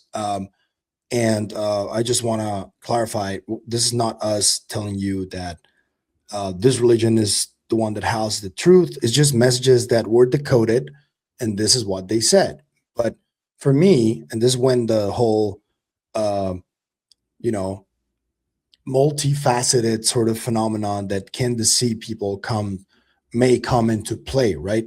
Because to me, that slapping those sort of labels that are very familiar with ancient scripture, that already anthropomorphizes the experience for me. Because, for example, when the Sumerians were around, they talk about these beings that came from the sky and Enki and Enlil, this whole story about the Anunnaki and all that stuff. I think that that was repurposed when the religions from the Abrahamic tradition were created or originated. But I don't think that anybody really has a proper interpretation of what happened back then. There's just, yeah, they were reinterpreted as time went by. And then the Council of Nicaea was a very important moment in history for religions when they decided this book is part of it, this one isn't, this one is, this one isn't. But I think that there's a lot of interpretation from humans of something that happened that they had a tough time trying to understand. This is my opinion. I don't know what you think about that. No, I think that brings in a very good point. Um, we're human beings and we're not perfect by any means whatsoever. We make mistakes, and we have many mistakes that we've made in our past. Um, and so, yes, I'm not against anyone's beliefs or religion, and I wanted to be very clear on that. I'm just pointing out the direction and my thought process with things as human beings. And as human beings we make mistakes. We're not perfect, but that's what makes us special, is that we're not perfect. We try things and we fail, and then we try different things and we succeed. So pointing those things out, I believe that, of course, with a lot of these religions, they were written by humans. They were written by people.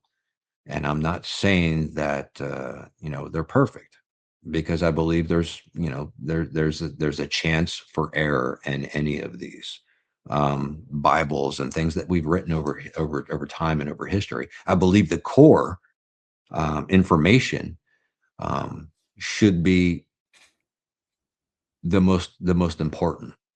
And so, like for instance, for example, the Christian Bible has been reinterpreted, rewritten, adjusted, mildly altered over time to expand it. But I believe its core is what holds its most value to it. I believe the same thing within other religions. I believe the Quran was written 2,000 years ago, but was elaborated with quite extensively at that time. And I believe that there are some core things about it that should be held, as good information. But then there's a lot of things that were added by human beings to change things that I don't believe to be correct. I don't believe to be right. And a lot of those things are when you're wanting to do harm upon others because they have a different idea or belief system. That is not an important thing to be focused on, because we humans make mistakes, and anything that wants to any type of religion that wants to do harm or create chaos, violence, or upon any human being, punishments and things such. I believe these not to be religious ideas and thoughts. I believe this to be human error when they were written, because we should not be doing that to our neighbors. We should not be doing those things to others. And when a religion turns violent, then it's no longer a religion. Essentially becomes a cult. Yep. But we also got to consider that religions in their true form are a form of an institution for wealth and control of people.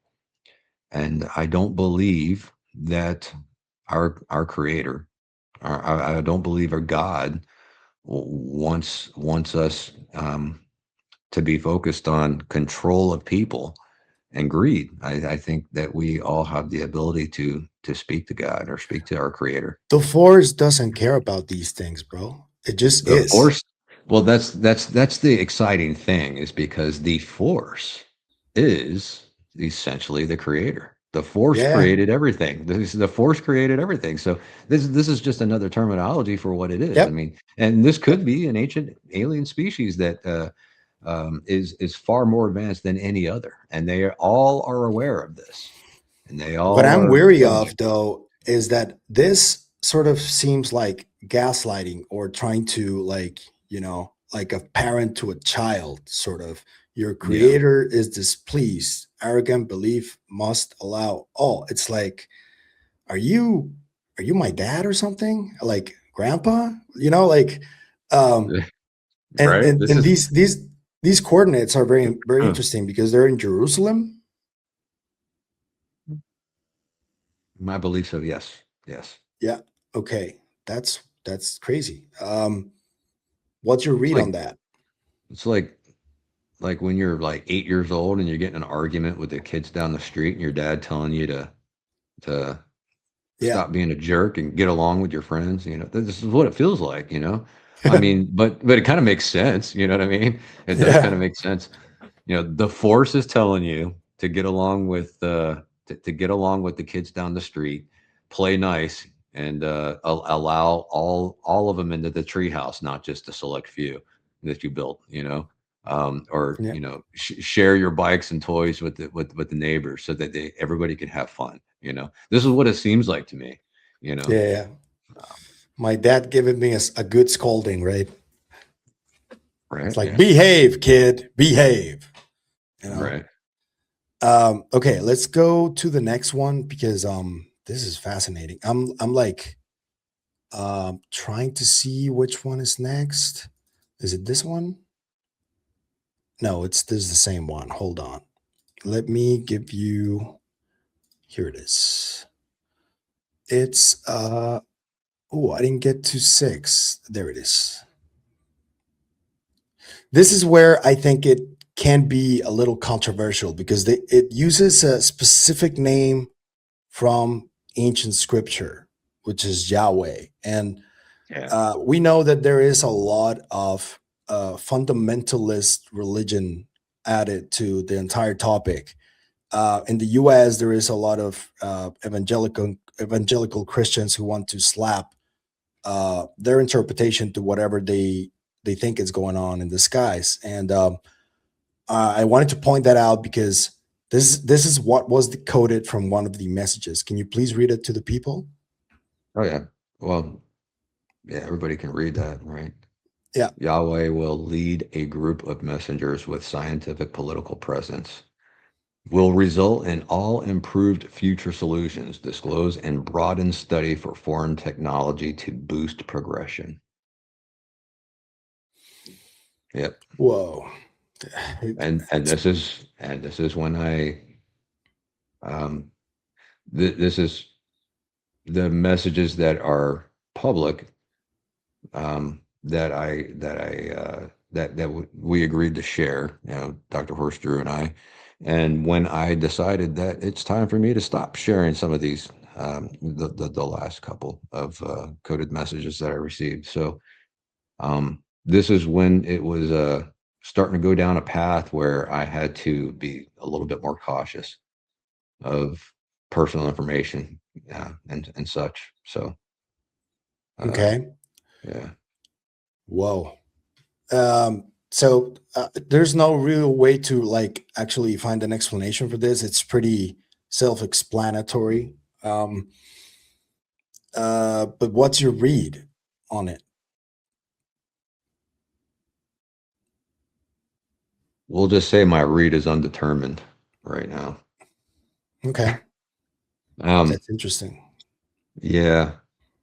I'm not sure. I'm not sure. Okay.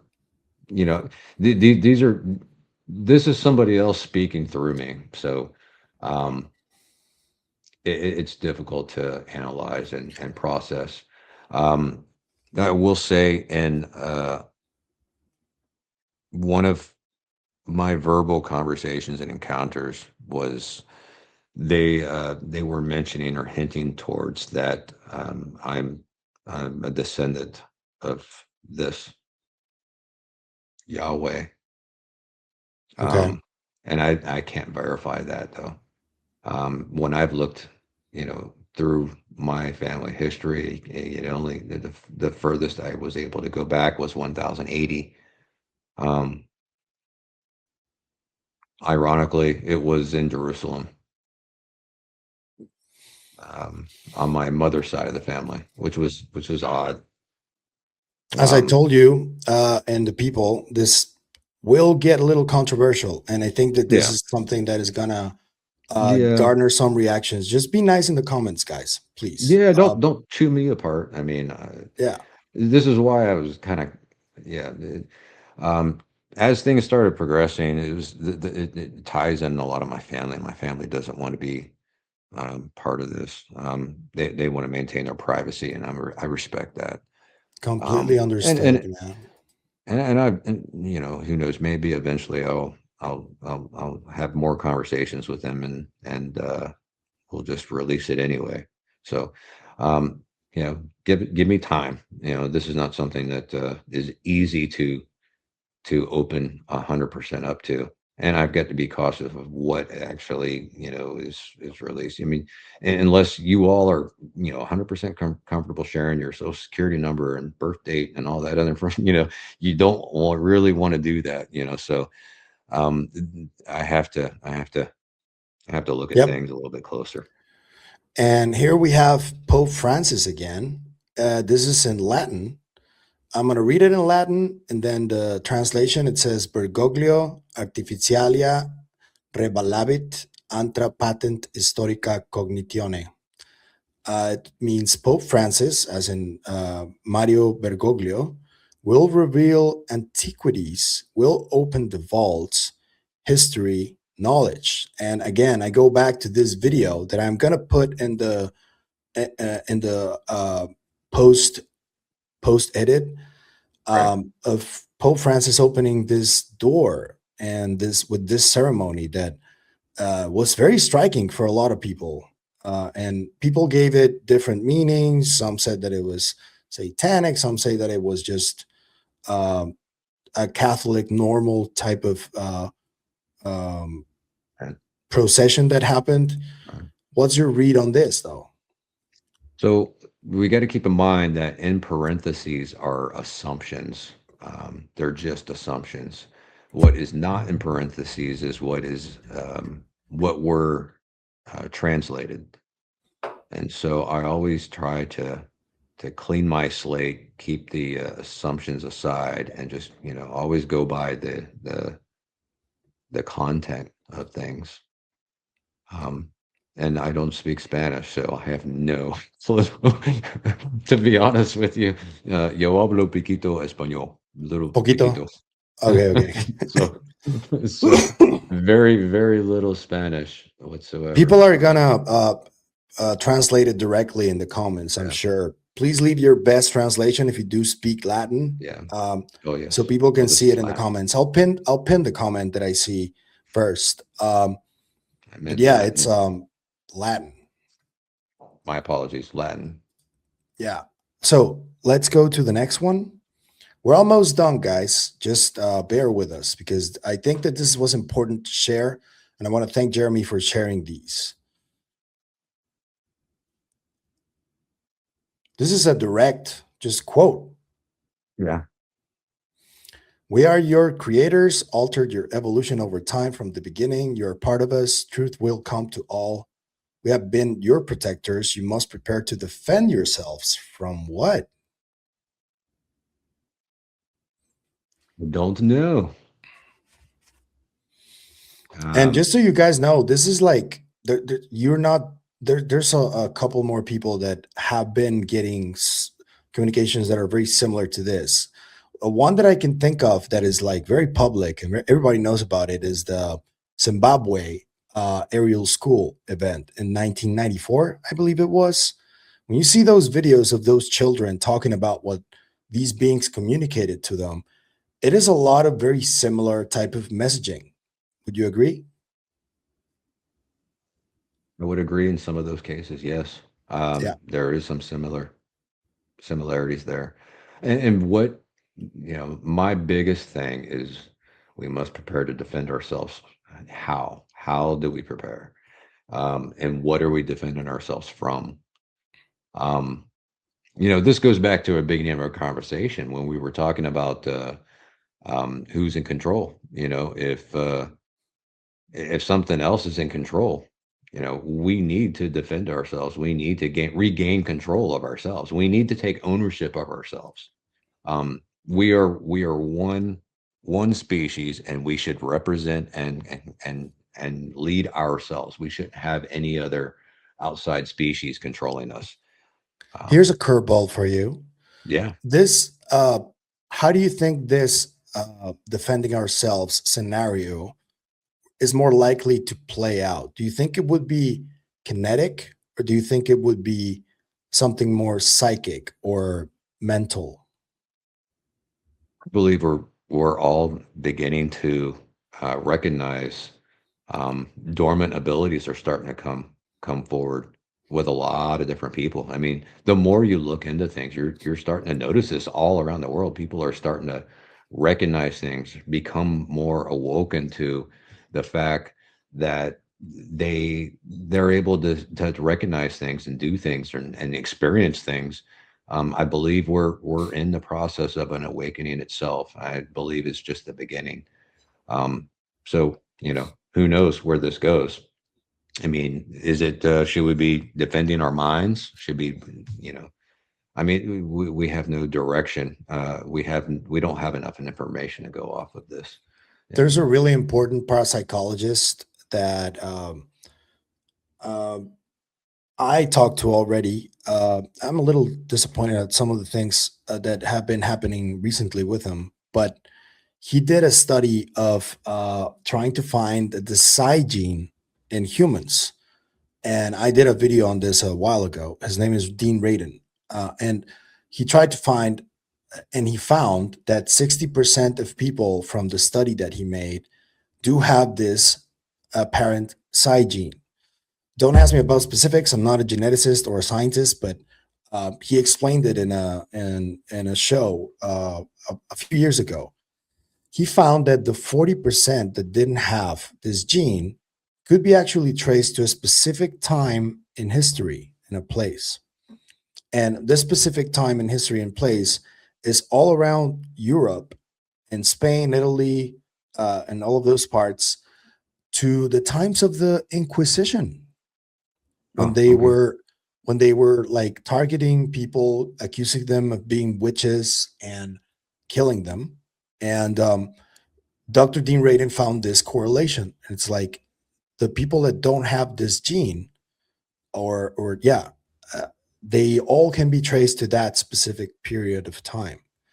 So what he's telling us there is that there's a possibility that he could have found that 100% of people have this gene, but it was erased at that period of time.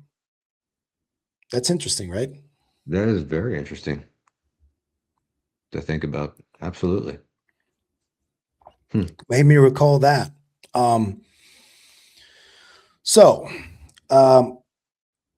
What is your sense right now on after going through all of this, that you feel like it needs to happen for people to pay more attention to this? Because let's be real, right? The majority of people in the world are not paying attention still, despite everything that's happening, despite they see that the government released some files, some grainy videos and all that stuff, and they're still like, that's probably bullshit. When they hear stories that are hard to believe, like yours, for example, or other people who are experiencers or abductees or contactees, I think that the gut reaction initially for the majority of people is to dismiss it as not real. What do you think needs to happen for people to pay more attention to this and take it a little bit more seriously? Well, you know, we all have the ability to have free will and think freely. So, not everyone's going to believe everything. I mean, and I don't expect everyone to believe me, or for some not to believe me, and that's fine. That's absolutely fine. I have nothing against people who don't believe. For me, it's you have the ability to critically think. You have the ability to imagine things. We have the ability. I mean, this is where our creativity comes from.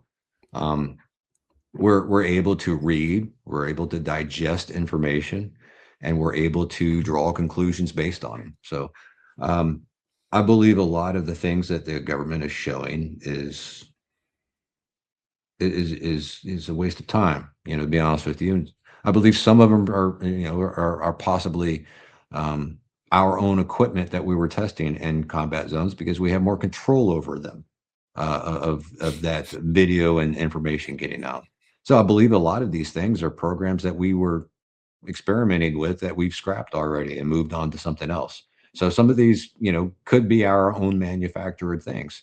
There's not enough information to tell us one way or another, and it seems just like to me that, hey, we're just going to release some of these things that we've already built and experimented with, and see how many people believe it is real, and then we'll later come out and say, we built it, it's ours, we tested this, this is our technology.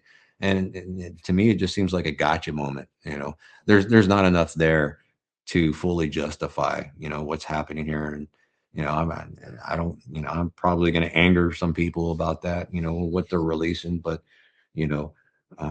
I'm a free thinker, and I think outside of the box a lot, and I've seen a lot of things firsthand. So I don't believe a lot of those things, but that's fine. That's fine if someone does, and I'm not against them. I'm fine if someone doesn't, believe my story. That's fine. Absolutely fine. You don't have to believe my story. You don't have to believe the things that are happening to me. But I think it's up to the individual person, in my opinion, and we can't go through life not believing anything because it's easier, and that's not the right path. Yep. And I've gotten a lot of messages that maybe I should just be silent and not talk about it. Well, where did that lead us in our past? And when we're silent, we're not sharing the information.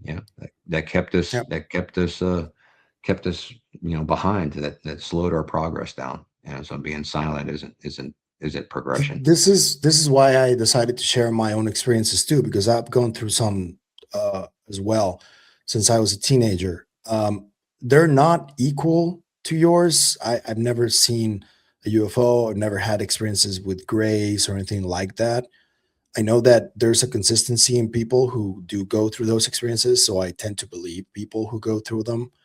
But the experiences that I had are more linked to near death experiences and some kind of contact with something that I feel, and this is my just opinion on, I feel like sometimes I get warned of things that may happen to me, and I get warned right at the second before they happen, and then they happen, and I'm like, what the fuck? Um, Listen. Somebody was Yeah. killed, 8 shots in a place Mm. where I had just taken my car out of in a parking lot. And this is close to my house. It's at a hospital where my family works. I have many doctors in my family, and I had to. I usually woke up really early. Every time I wake up at around the same time.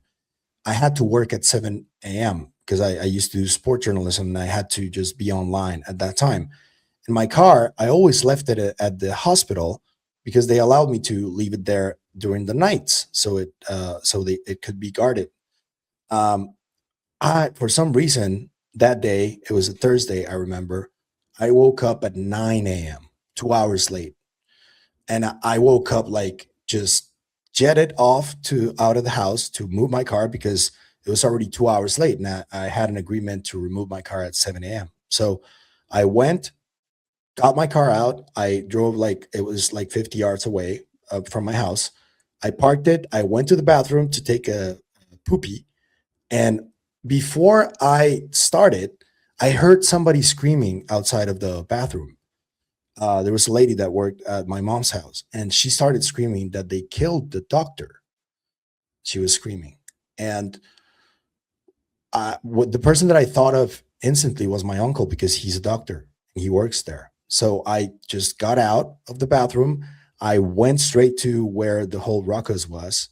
And when I got my eyes on what was happening, there was the body of another doctor that worked there right where I parked my car.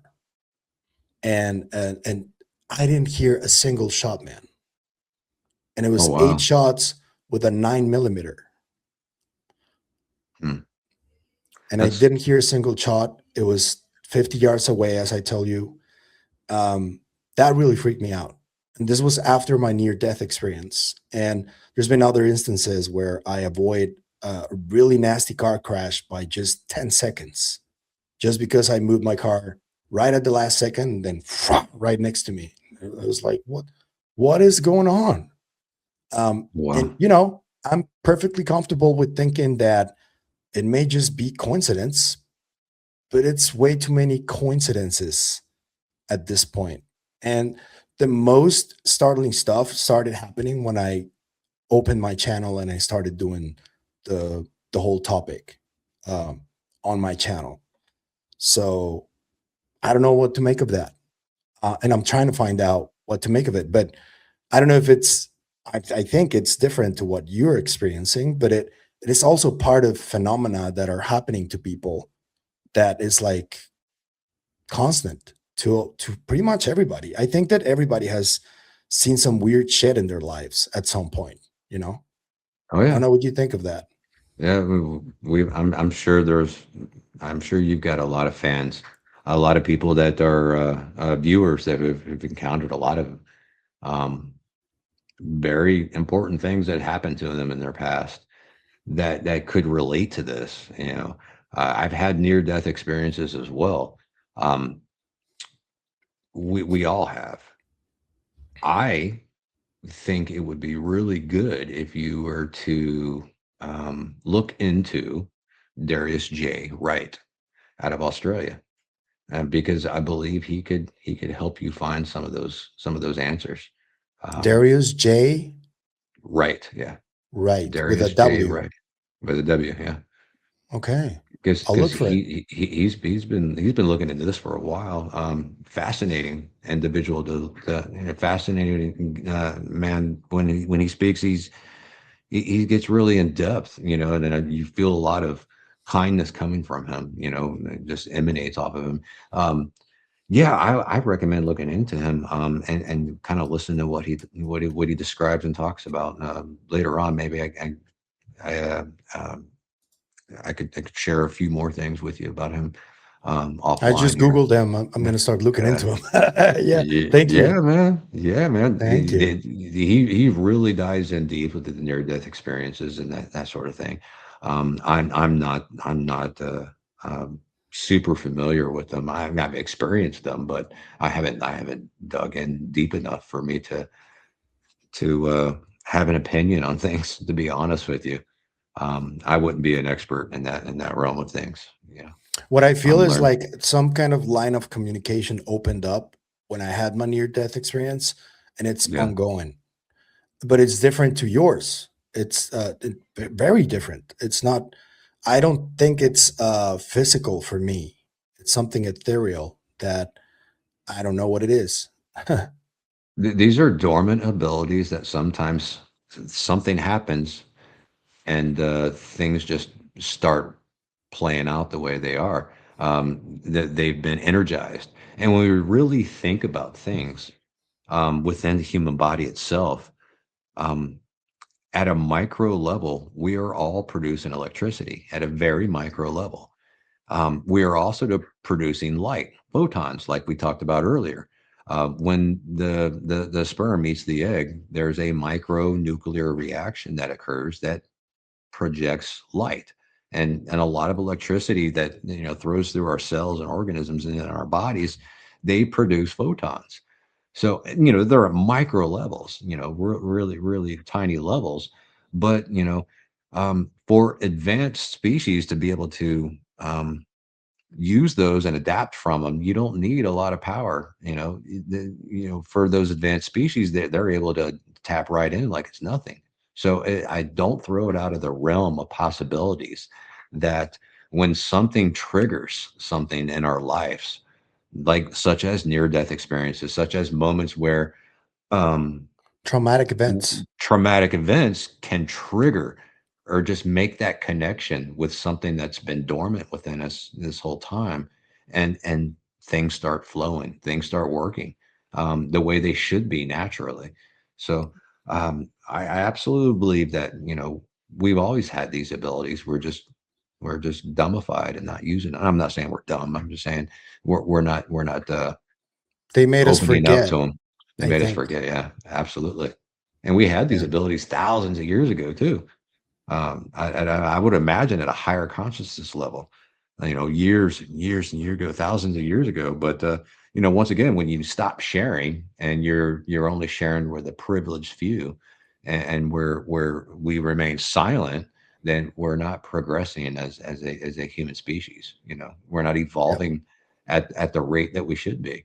And though we're making improvements now, thousands of years ago we were not. And You so we know, need to learn from those mistakes and move forward. I think that scientific dogma is a big reason why we are like have like this tunnel vision of what reality is. And that's a major problem right now. Like skepticism is healthy, man, but denialism is not, and scientific Right. dogma is not. And Right. people don't seem to learn how to separate one from the other, and that's a Right. problem. Yeah. It's frustrating in the scientific community. A lot of them, there are a lot of experts that will go out of their way to try to discredit or prove wrong other experts' claims. And to me, it's just way too much arrogance going on. and it's not beneficial for everyone. Yeah, Yeah. years ago, someone brought up the idea that we evolved from, another species, like we were monkeys, that we evolved. We called this evolution. And when this was brought forward, everyone was fighting against it. They were all fighting each other, and that arrogance led to a long, long time before it was finally, some of these ideas are accepted. And they're changing all the time, but it's our arrogance and the I'm gonna scientific tell community you, that's really kind of screwing things up. I'm gonna tell you about a little inside joke that I've had for a while. You see Okay. this little thing right here that has it's like a little, um, it's a little Darwin stuffed thingy that I keep Okay. there because he's grounded for not really talking about human evolution as he should have. His evolution theory is amazing.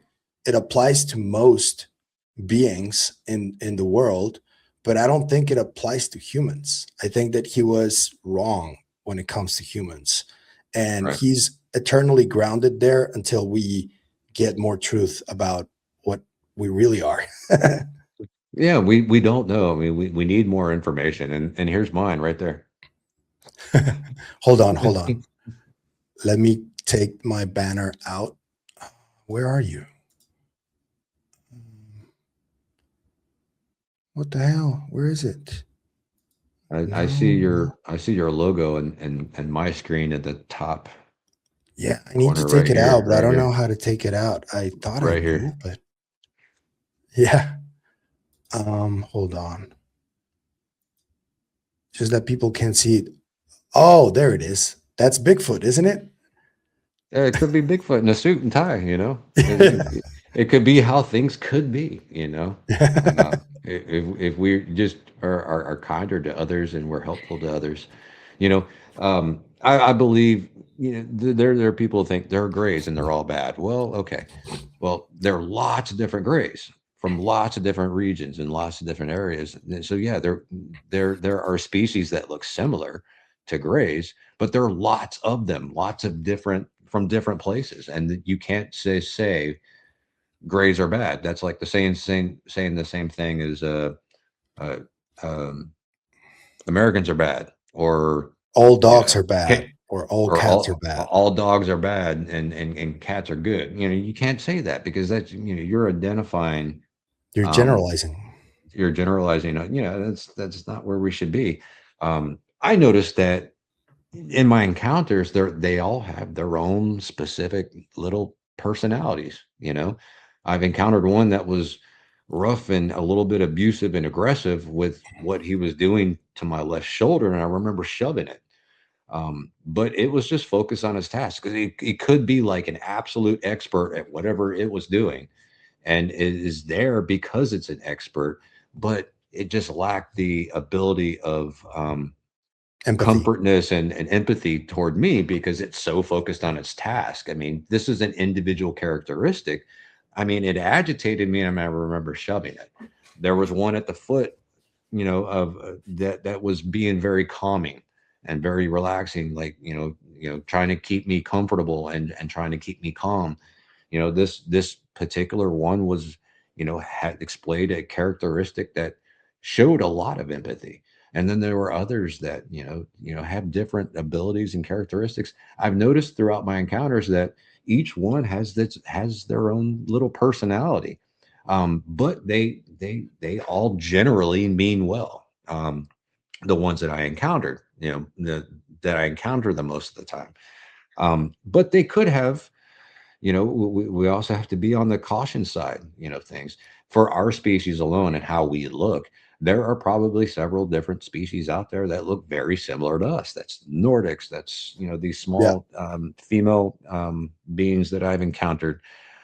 There's lots of, I would imagine there's lots of, species out there that look very similar, if not, just like us. There are many insectoids and many different, there are a lot of different, species out there, and we can't generalize just one.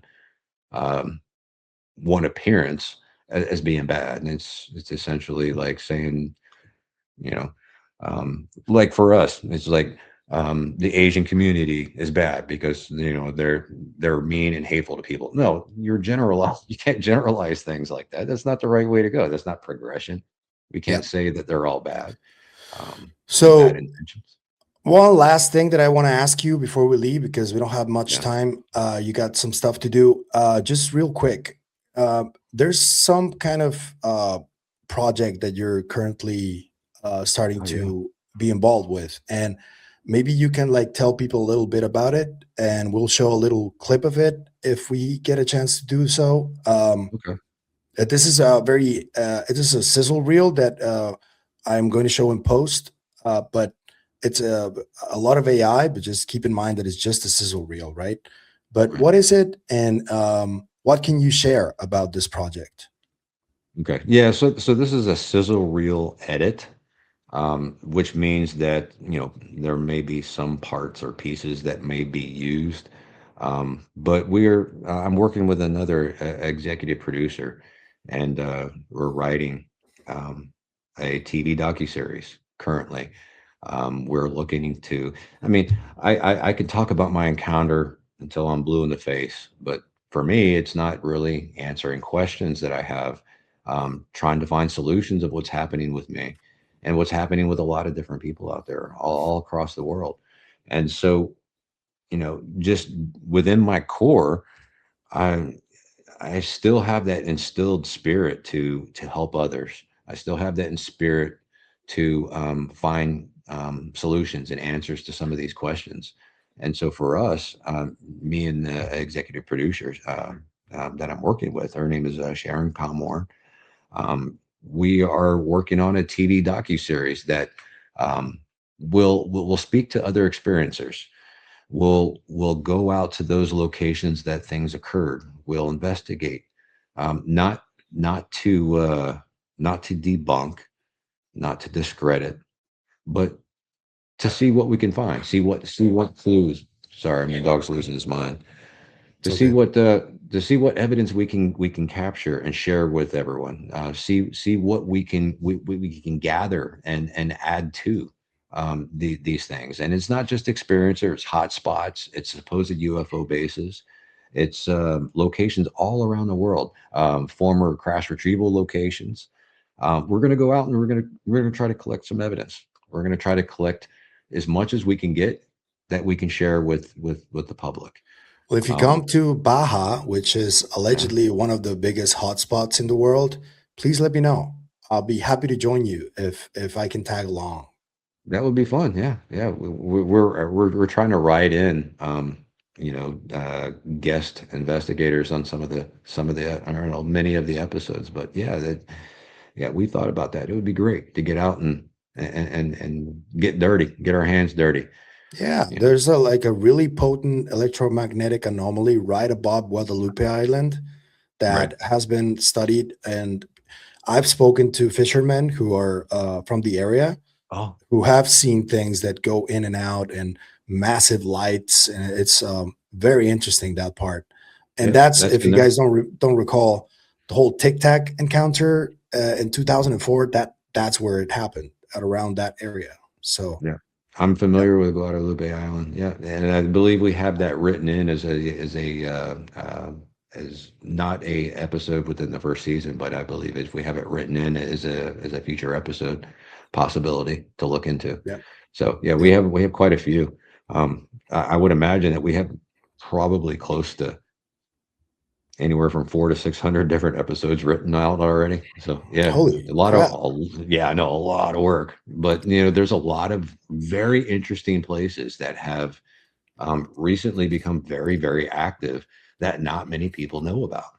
That is not being shared with everyone. So it's time for us to get out there, get our hands dirty, go out there with some really awesome new technology, capture evidence and bring to the world, some of these locations that are all, I mean, we found them all over the place.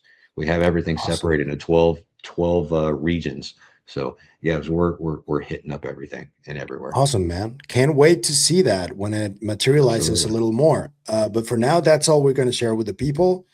Right.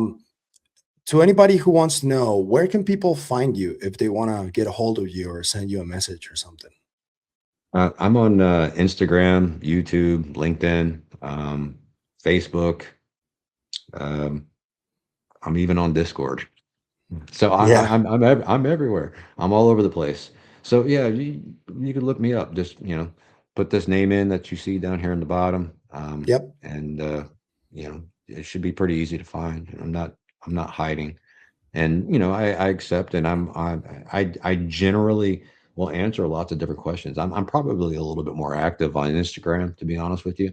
Instagram and LinkedIn. So yeah, Jeremy, pretty soon. I want to thank you for sharing your story and everything that you've gone through. I hope that this is the first of many conversations that we may have in the future. And thank you for being a guest on my show, man. I appreciate it.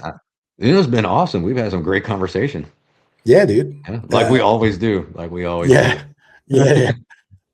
Thank you guys. You know what to do. Like, subscribe, the whole thing. I'm going to leave links in the description for you guys to, if you want to contact Jeremy, probably just the Instagram page. But for now, we'll leave you. Stay curious and inquisitive like Jeremy Weeks right here.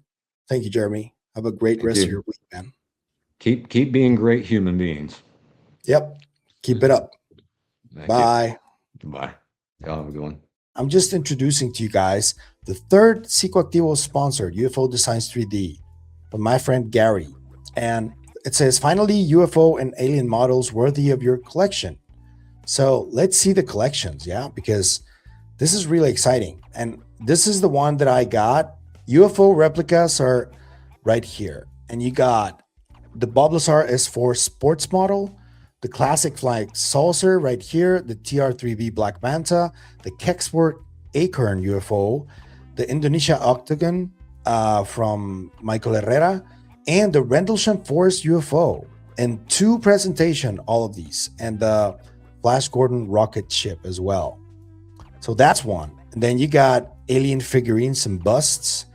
The second one, gray alien head bust, is the one that my friend Gary brought to me. This is the one, and this is the sports model that he also sent. Are pretty awesome. He also sent me the Rendlesham one and the TR-3B one. I will show them later to you guys, but I wanted to show them with you, and this really sturdy material. It's really good. So the idea is to have people from the community who have small businesses like this one, and just so the whole support stays on a loop amongst the community. And I think this is a wonderful opportunity to do that. And there are many different sizes. These operate as headphone stands as well. And these are a little different from more like fantasy lore, you could call it. And then there's the gray alien and the Roswell gray alien. So what is going to happen here is that the way to support this small business is going to be as follows. So we're going to be doing, I'm going to leave a link in the description down below. You do get a promo code for the first order that you get, a 15% off. Only if you use the code Psicoactivo at checkout, you get a 15% off. So you go to ufodesigns3d.com. After you fill your cart, you put the word Psicoactivo at checkout for a 15% off in your order. I hope that you guys like these ones. They're excellent. And Gary also has little Christmas ornaments. They're also all themed for that. So you can get your Christmas tree early and all UFO and alien themed. It's really cool. It's amazing. It's the best quality and it's just for you guys. So let me know what you think. I'll be waiting.